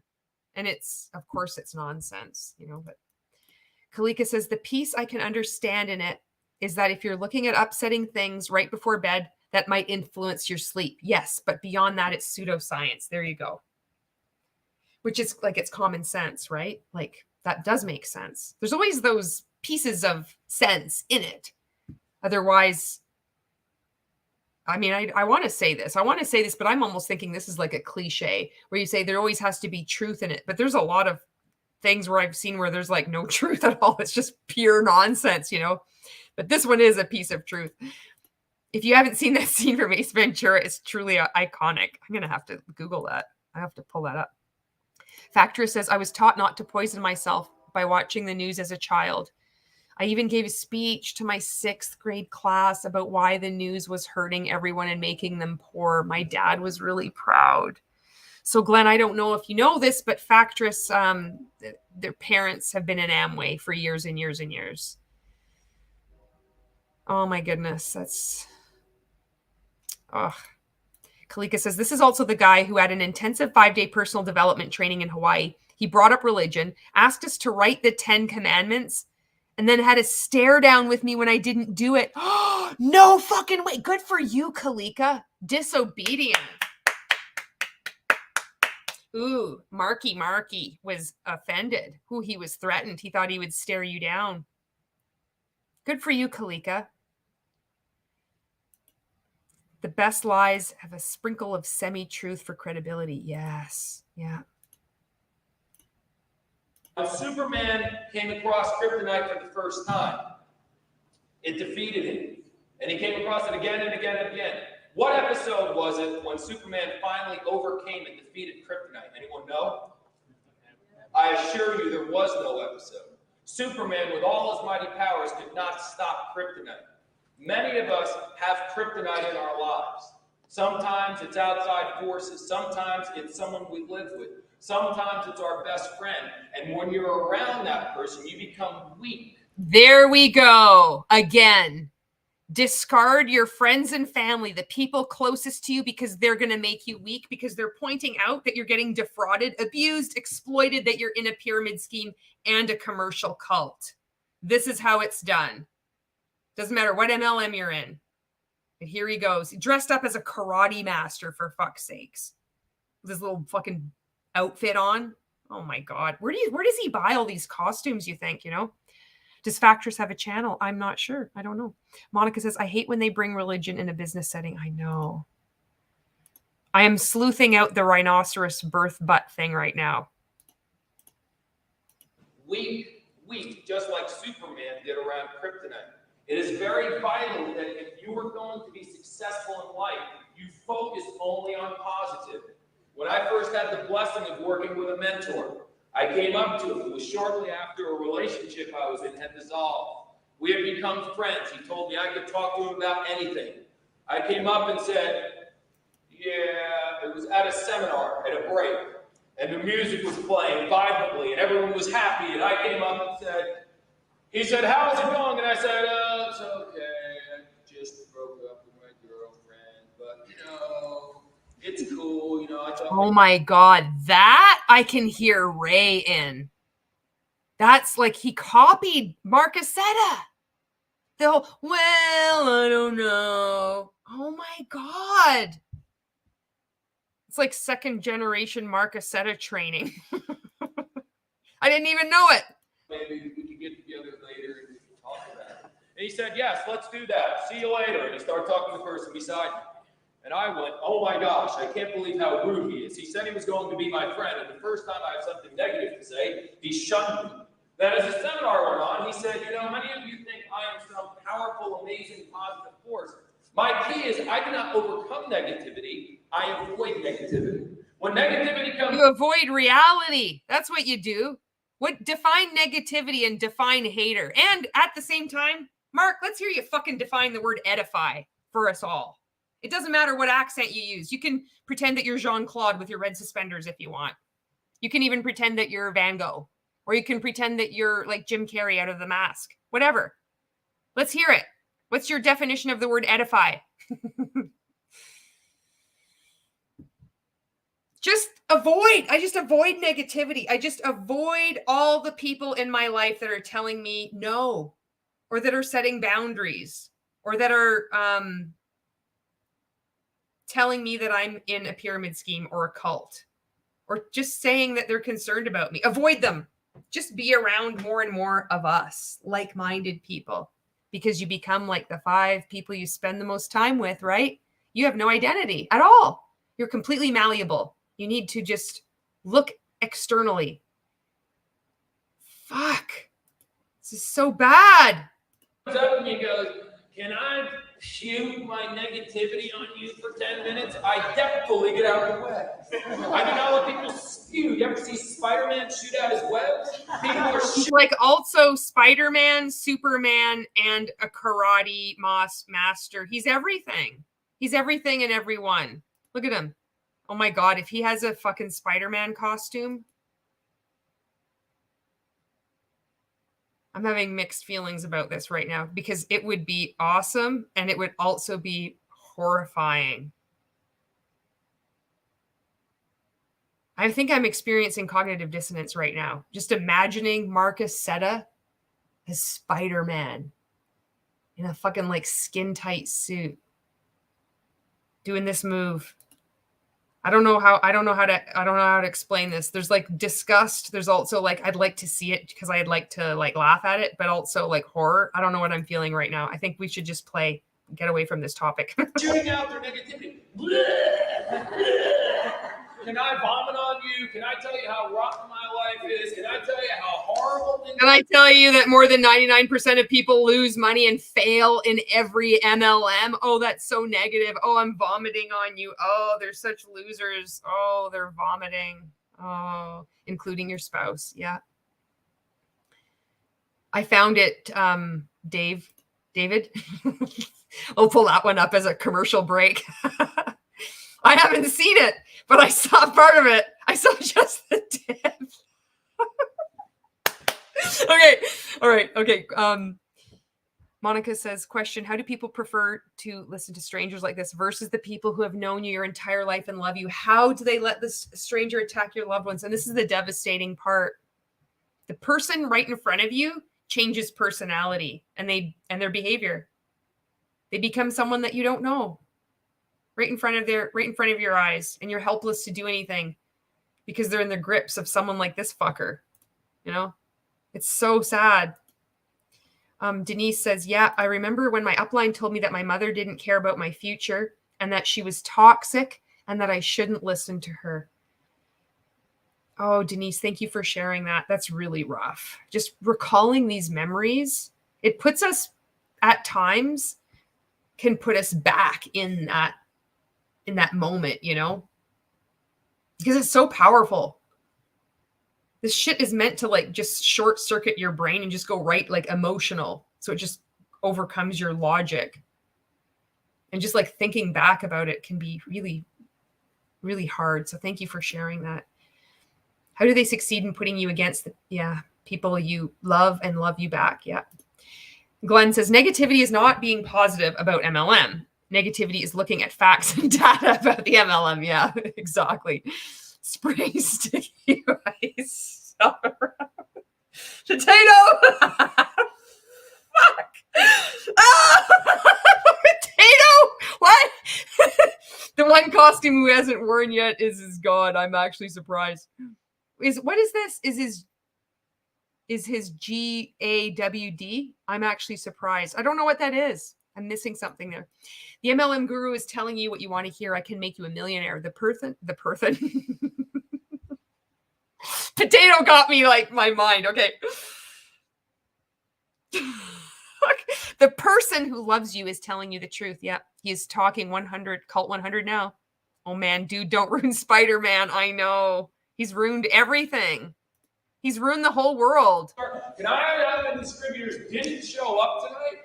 At a meeting in front of all of our new prospects, people come up and go, are you Spider-Man, Superman, or a karate master? What is going on? 9 people invited tonight and they didn't show up. Well, that's good. Why don't we announce it to the entire country? That's a very positive thing for the distributor signing up, isn't it? Hey, you want to hear how horrible this is? Hey, are you in debt too, Bob? Great. Is your wife throwing you out as well? Let's let them have it all. That was the one segment. Isn't that weird? It's like considered this amazing training. Okay, we've got more. I don't know how much more we can handle. Okay, we're going to take a break. So thanks to David for recommending this. Let's check out. We'll just get this loaded up here. This would be Marc Accetta. This is Marc Accetta's new costume. This is this is actual footage of Marc Accetta being born. You've never seen the likes of this. All right. It took a long time to find this footage, but David was very helpful and recommended it.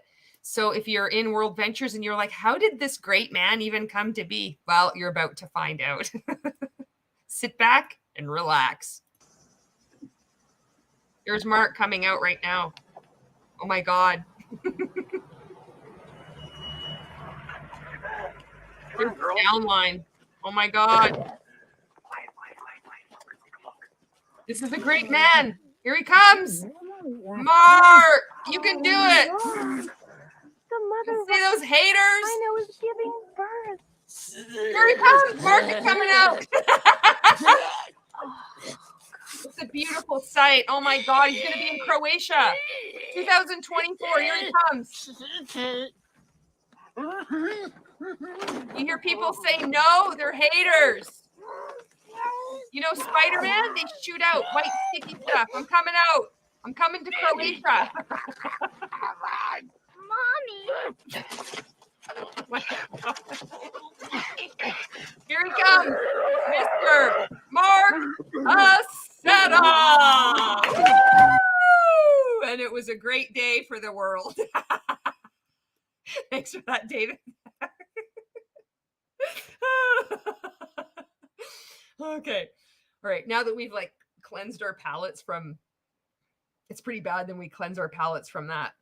Okay. I think this is going to be the last one. This is Marc as a prisoner. So I think he's been falsely accused of being in a pyramid scheme. Probably falsely accused of anything that anybody ever accuses him of. He certainly never just like didn't ask permission to sit on a random woman's lap at an event in 2011 or 2012. No. He's not been like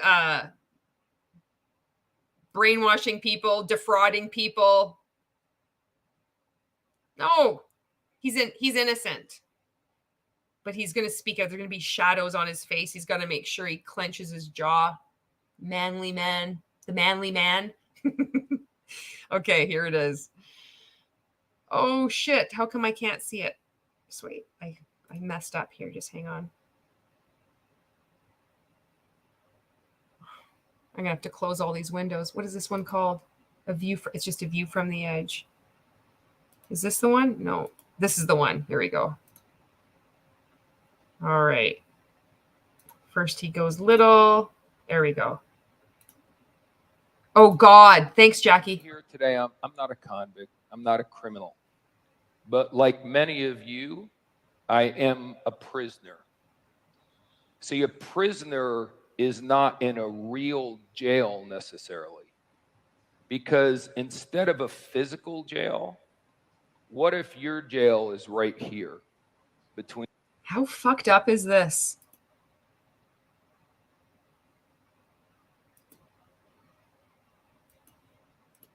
In your two ears. See, Henry Ford said the man who thinks he can. Henry Ford. And a man who thinks he can't are both right. Both right. Oh, fuck. We've all heard this. We say that all the Real. time. I can't tell you how many times I've taught that at events. But I know for most, it goes in one ear and out the other. It doesn't even register. How is it that a young man like Zoe, coming from nothing, can have the amazing amount of success he has? In some of the other people in a company who came into this with way more education, way more work skills, because you're in a pyramid scheme, way more leadership ability, way more contacts, are not succeeding. Because you're in a pyramid scheme. It has absolutely nothing to do with all the superfluous, I don't know how to say that word, and hyperbole. You're in a fucking pyramid scheme. There's going to be people that have lots of contacts that don't get further up the pyramid. It's because you're in a fraud. That's all it is. He's like being so dramatic. Can you imagine saying no to this man? He'd probably go and be like, he'd go pout. He'd go go into his tickle trunk and be like, oh, what am I going to do for maximum impact? Glenda is mad that I want to watch sports on TV and she wants to rewatch fucking the OA. I can't handle it. I'm going to just put on my prisoner. You know, Glenda, I'm not a prisoner, but sometimes I can be a prisoner in my house. All I want to do is watch my game on the TV. You're going to pout like a prisoner in my pipeline. And then I'm going to prospect because I'm a powerful fucking peon. Because here, Lorenzo has gone from a prisoner to a free man. God, he's got chains on his feet. He's bare feet. He's actually got chains around his fucking ankles. I could totally imagine this fucker like thinking that he knows the plight of like somebody like in a refugee camp or somebody that has been like wrongly imprisoned. Oh, I dressed up on stage. I know what it's like. I'm just like you. Holy fuck. Man, he no longer is shackled by his own fear, his own insecurities, and his own doubts. Most people are so busy with our lives, we don't even realize that all day long, there's a conversation taking place with you in your own head. You're talking to yourself all day long. And if you could actually record, I just put it to 1.25. That's why I'm clicking around. The things that you were saying to yourself and play them out loud, you would be stunned. No, I wouldn't, because I heard all this bullshit in Rank Makers, and it's actually not true. So what you say is, this is what I've learned narcissists do, and multi-level marketing coaches do, is that you're like on the boat, and they throw you off the boat, and then they throw you a lifesaver, and then they bring you up, and you're like, oh, thank goodness that I saved you. There was nothing wrong in the first place. They fucking threw you off the boat. They throw you off the boat with shit like this. So when he's saying that what you're saying in your head all of the time, he's making this assumption that everything is negative, but it's just not negative. It's horrifyingly negative. All of you, most people, again, it's all bullshit. There's no statistics on this. This is all made up. This is all meant to control you and make you believe that there's something wrong with you, that you have so much work to do on yourself. They suggest this, but it's not true. You like walk around in the world and you're just like always feeling like shit about yourself. Yeah, like that can happen. Not to the extent these fuckers tell you. You have other thoughts in your head too. Sometimes you're not thinking of anything at all. David G. Totally, that costume suits him the best. And secondly, you wouldn't dare allow another human being to be that disrespectful or rude to you in most cases. Yeah, you do. We all do when we're taking coaching from you fuckers, and you modeled that behavior on the stage as you spoke down to people who are actually critically thinking and asking good questions. Is this? What is this? Is this a pyramid scheme? Or a loved one worrying about you? And you're like, most of us wouldn't tolerate being spoken disrespectful as he's got, look at this, the shadow on his face. Oh my God. Like this guy really thinks he's something else.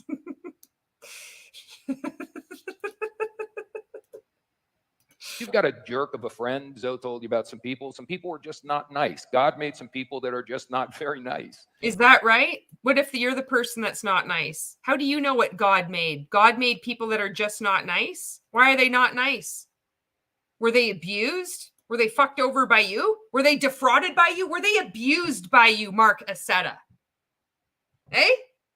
Oh, no. It's only other people because you're the best. Anybody in multi-level marketing is totally fine. Who gets to decide what kind of good person or bad person God made? You? You get to decide that?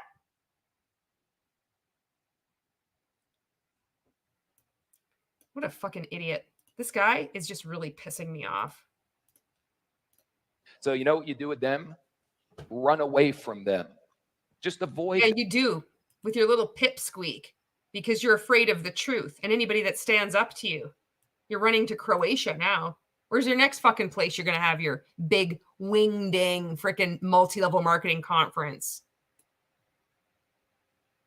I hope there's a dwindling supply of people going to your fucking events. I hope videos like this and other people speaking out just shrink it like your pipsqueak, to use your words.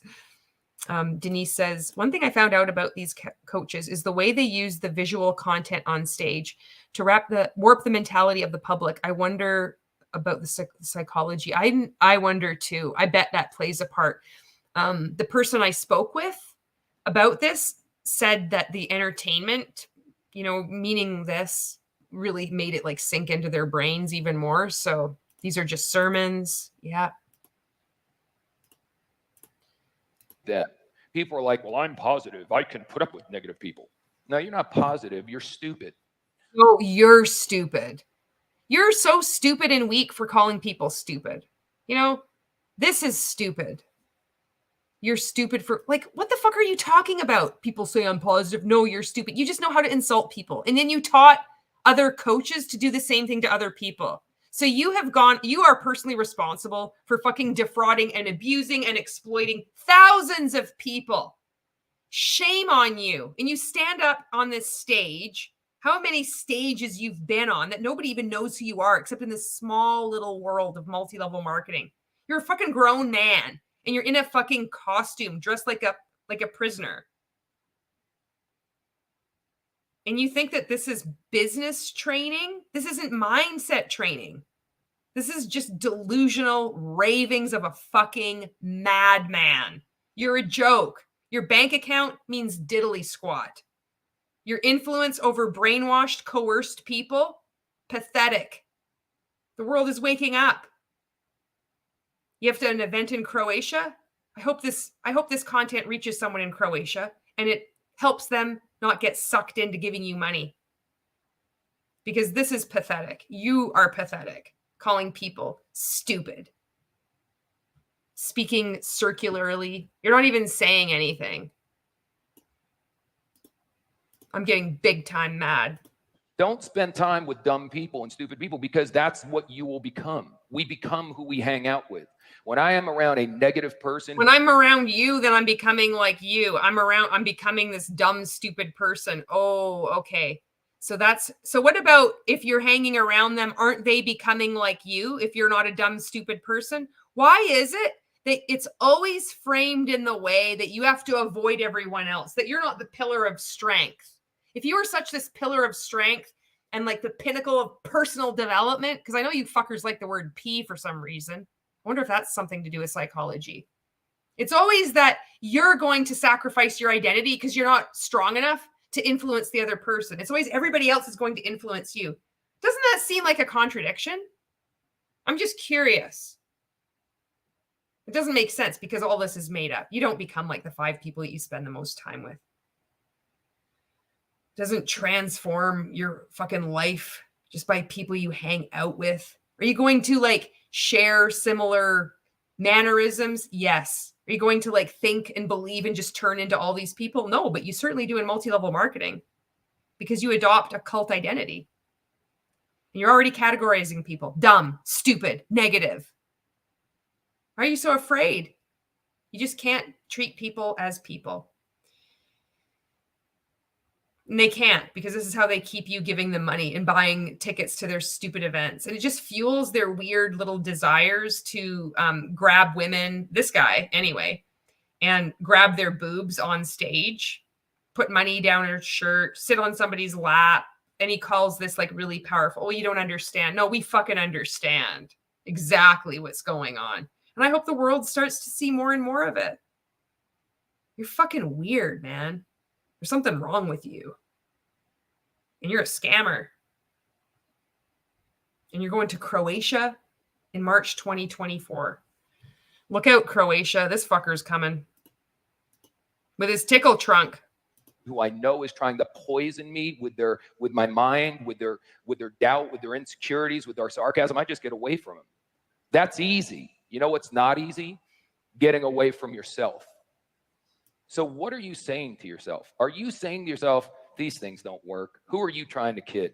You've never done anything like this before. Yeah, sure, that person can do it. But, you know, Rainer has all this This is interesting because these are all good things that you should be thinking. This is critical thinking that he's disparaging right now. international business experience. Of course, he's succeeding, but who are you kidding? You didn't even graduate from a university. You know, yeah, of course, you know, Andy's so outgoing. Of course, he's doing well, but you got nothing going. God, this is just like fucking rank makers. I can hear echoes of this guy in Ray. This is so weird. On. See, if you're talking like that to you, you're in a lot of trouble. People all over the world. Okay, I'm going to fast forward this. Let's go to 528. I've had enough with this guy. You want to believe. Who are you hanging around with? Are the people you're hanging around with sarcastic, smart Alex who have... Yeah, because they're fucking Gen X, and that's how we get along. And it's great. So fuck you. Given up on all their dreams in life and just like to sit back and make fun of people like us that are trying to do something?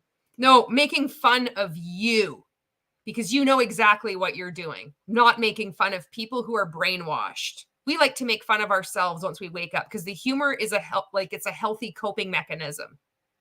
But making fun of fucking people like you, like fucking Ray Higdon, Fraser Brooks, Bob Heilig, Eric Warre, all you fuckers. You know exactly what you're doing.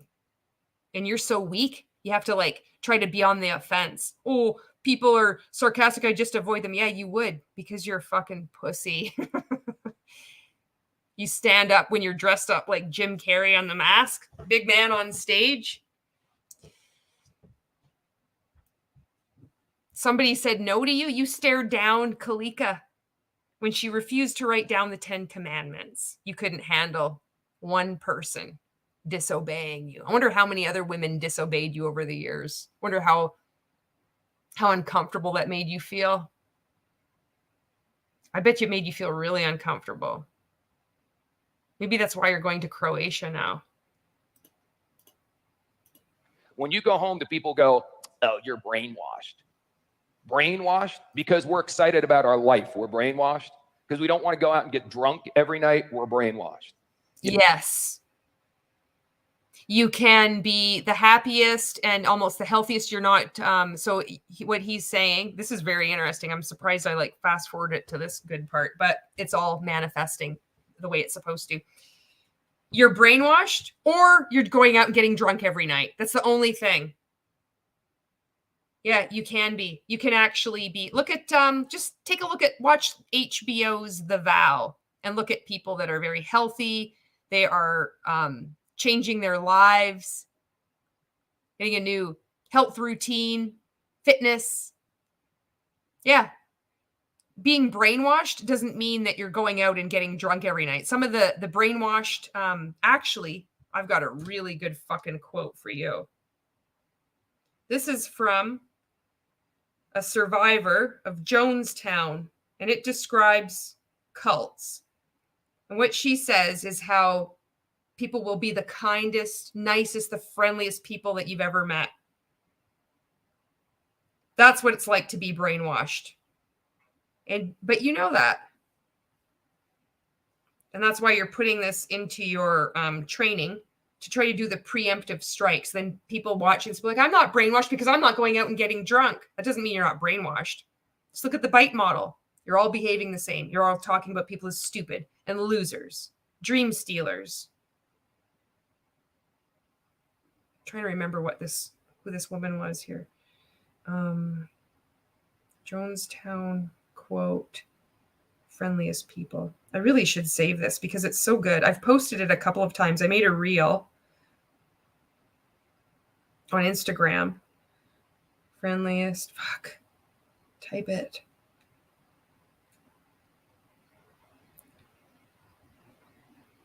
I'm going to have to look it up. Oh, here it is. Oh, fuck. Just downloaded it. This is really good. Oh my God. What the fuck did I just download? Oh my God. Why can't I just find this thing? Okay. When you meet the friendliest people you've ever known. This is how I cannot Google. I suck at Googling. Oh my God. Where is it? Here it is. I found it.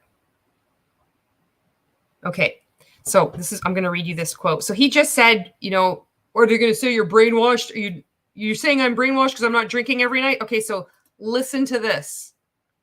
When you meet the friendliest people you have ever known, who introduce you to the most loving group of people you've ever encountered, and you find the leader to be the most inspired, caring, compassionate, and understanding person you've ever met, and then you learn the cause of the group is something you never dared hope could be accomplished.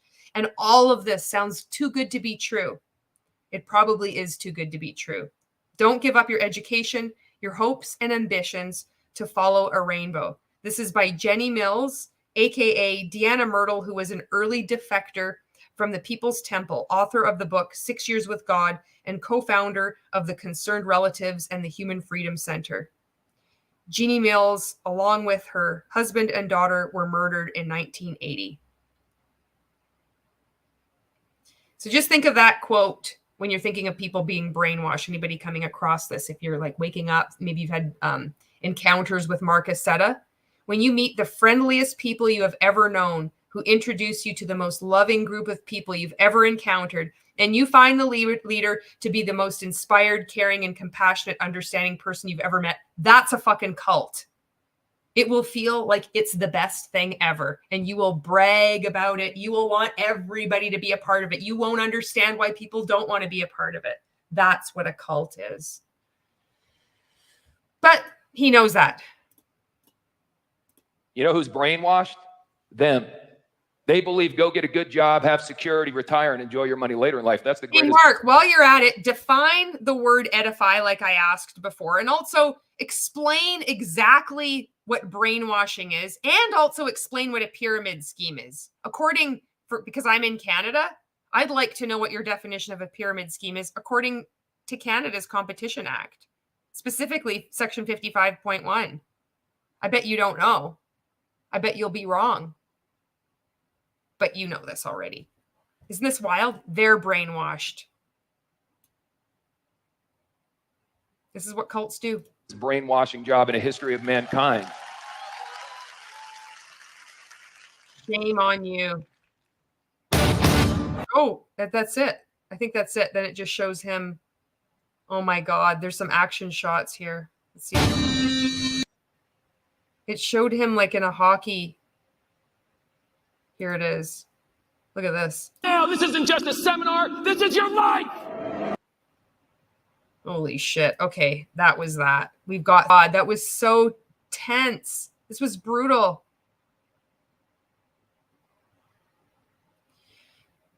Monica says they pretend they rescue you from your previous life. Everything you do or have, it's thanks to the MLM. You've nailed it. This is it. This is how I felt. This is exactly how I felt when I was in Rank Makers and Mon 8. Us versus them. Yeah. Yeah, Erica.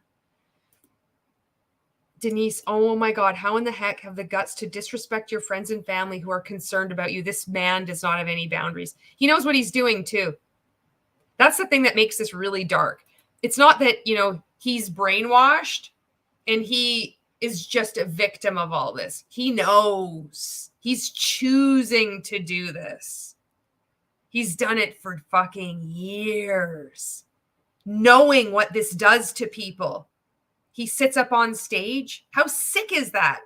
How fucking sick and twisted is this man that dresses in these costumes, knowing what this does to people, and he still does it? There's a difference when you're brainwashed. When we're in MLM, we're doing all this crazy shit. We don't know what we're doing.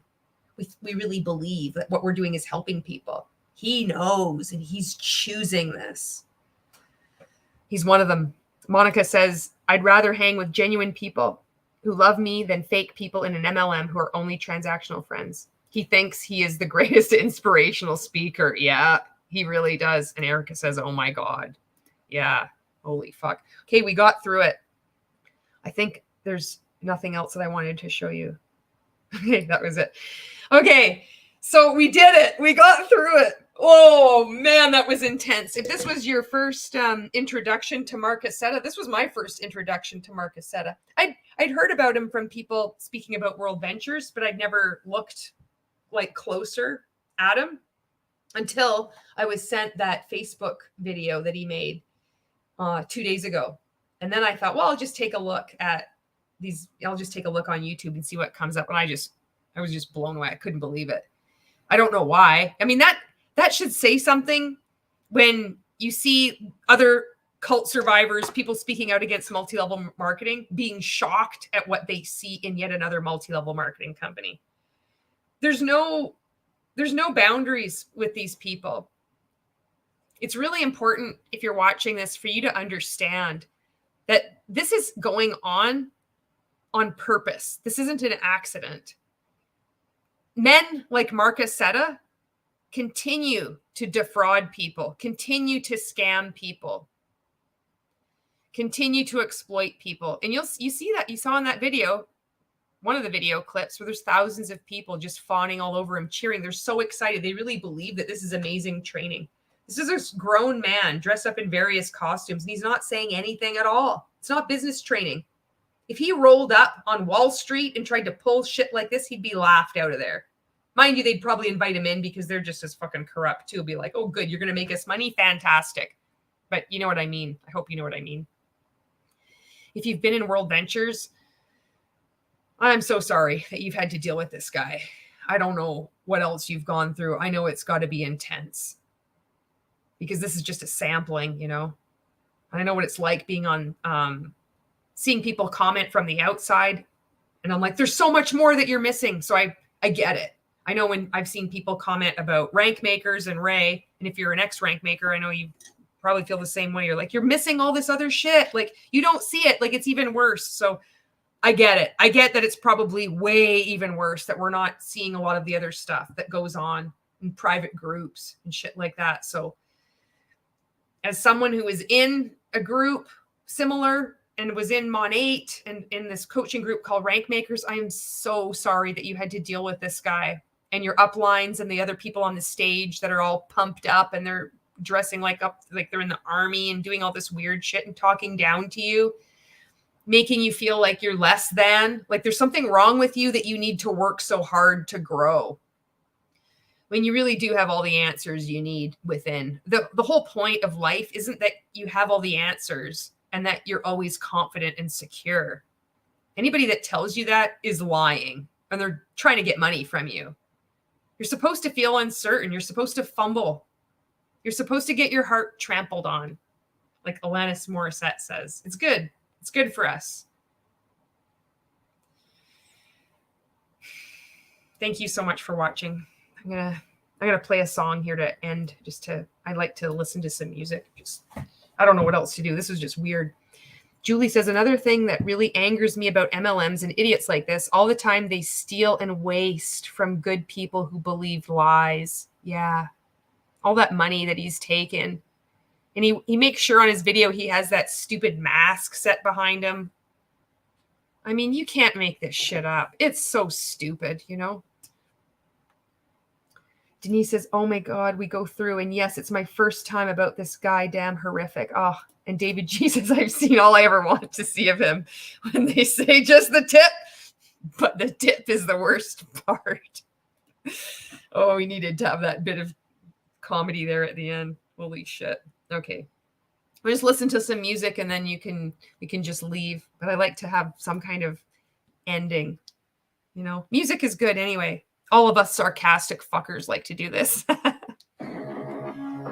Turn this up. Thank you. I appreciate you. Oh, I've got something to say.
Thank you for watching, and I will see you in the next video.